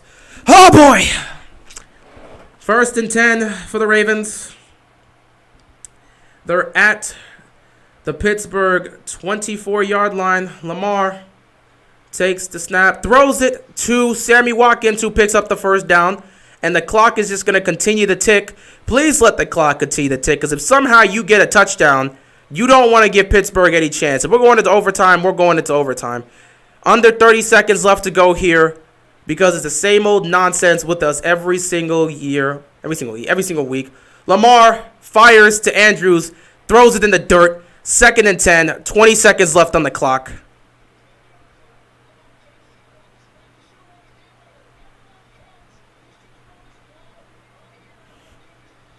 Mark Andrews is right there. He just missed him. He just straight up missed him. Andrews is open for the touchdown. He just straight up misses him. This is what the Ravens offense has become this year. Second down and 10. Second down and 10. 20 seconds left on the clock. Here we go. Lamar's taking the snap. Throws. Caught. Sammy Watkins. Third down. 16 seconds left to go in the game. If they get this touchdown, they'll probably get the extra point, win the game, or they might be ballsy. Doubt that. They're not going for two. They ain't got the guts. 2019 Ravens would go for two to try to win the game. Baltimore will play their chances in overtime if they can even get in the end zone. Third down and 5 here. 16 seconds left on the clock. Cannot believe how Pittsburgh's defense is just choking this game away from themselves. Both teams don't want to win. Welcome to the AFC North. This should not be happening right now. Third down and 5 here. Don't force anything. Lamar takes the snap. Nothing's open. Fires over the middle. It's caught by Sammy Watkins. Touchdown, Ravens. Sammy Watkins gets his first touchdown catch of the season. And now, because of that, we have to go for it. Now, oh, God. They're going to kick the extra point, obviously. Oh, they're going for two?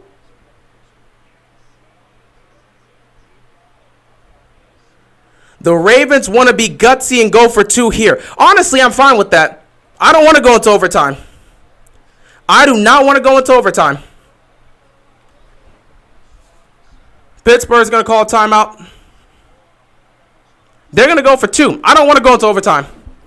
I don't want to go into overtime. Let them go for two. If we lose, we lose. If we win, we win. I do not want to go into overtime with this damn game. Go for two. If you get it, you get it. If you don't, go home with the L. But I'm not going for kick an extra point to go into overtime with the Pittsburgh Steelers. We're on the road. Go for 2. This is the game right here. Go for 2. I don't want to deal with this in overtime. It clearly seems like they're exhausted. They don't want to go for they don't want to go into overtime because Tucker's automatic here. So here it is. Pittsburgh makes 1 stop. They win the game. Baltimore gets the 2 with 12 seconds left. They win the game most likely. 1 play. What's your play for this? Here you go. Lamar. Andrews can't catch it. End the game.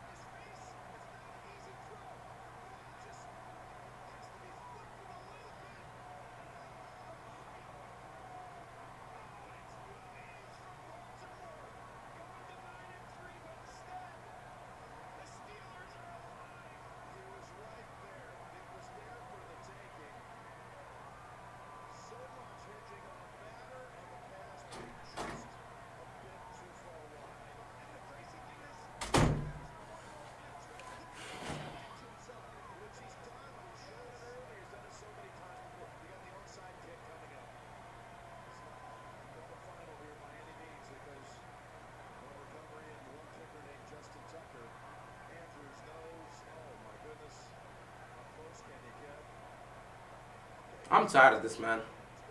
I'm tired of this. This team has put me through the ringer throughout the entire season. I don't want to do this, man. I don't want to do this. I don't want to do this, man. I don't want to do this. I don't want to do this anymore, man. This team has put me through so much. I don't want to do this anymore. I'm so sick and tired, man. I don't want to do this anymore. I don't want to do this anymore, man. I don't. I'm so tired of this team. I don't want to do this anymore on a week-to-week basis. This team it's giving me a migraine. I don't want to do this on a week-to-week basis. I couldn't give a damn about their standing. This team's not going to the Super Bowl. So I don't care. I don't care. I don't care anymore. I just don't care. I really just don't care. You know, I'm so done. I'm so done. It's not even funny. I'm so done. No, they shouldn't have taken their chance in overtime. They would have lost anyway. Their defense couldn't stop a nosebleed towards the end. They knew that for sure. That's why they went for 2. Taking their chance in overtime. So they could just waste more time, get more injured players, and lose in a terrible fashion. Please. Taking their chances in overtime. They wouldn't have won a damn thing.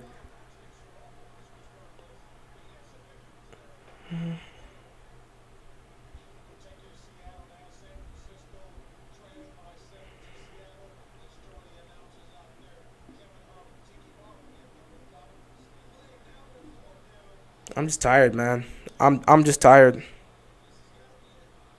I'm just tired.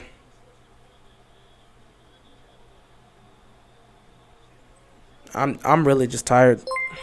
That's all I gotta say. Shout out to HC Fit and Glow with a $2 donation. I did a no call, no show at work to watch this live. I appreciate the support, man. I appreciate the support. Meanwhile, San Francisco is at 4th and goal here. If they can't score, the game's over. But I can't do this on a week-to-week basis, guys. It's not even funny. It's all right keeping it real. It's just a game. I mean, obviously, trust me. Once this game is over, I don't give a damn. Like, once this game is over, I move on.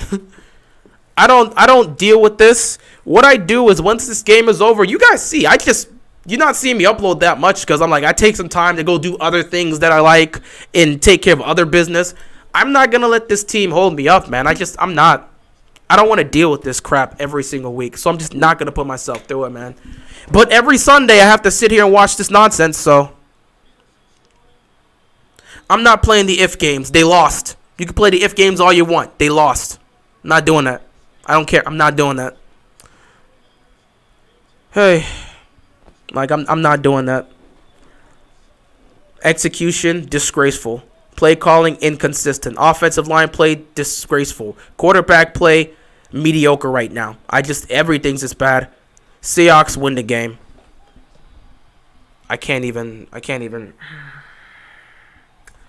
So I'm going to end this stream here because I have to make my recap of the game. I got to make my recap and then get ready for Thursday. I don't even know, guys. I mean, I want to stream Sunday Night Football, but I'm not really in the mood to deal with football again. I'll see. You guys might see me stream this Sunday Night Football game between the Chiefs and the Broncos, but right now I'm just not really in the mood after this. Like, this put me in a really depressing mood. And I just want to go do other things that's not going to depress me. Like, this was disgusting. And the thing that's making it worse for me is not that they lost this game, but that I know nothing's going to change. Nothing's going to change. They're going to roll out there next week with the same offense, and nothing's going to change. They're not going to make improvements. Greg Roman's not getting fired. The execution's not going to improve. It's the same thing. So they could come up with the same. Yeah, Ravens going to come up with. They can do whatever they want. Nothing's happening, man. Defense came up with no sacks. Offense just embarrassed themselves. Guys, I don't know. I'll see. I'll make my recap. I'll give myself 10 minutes to get away from this.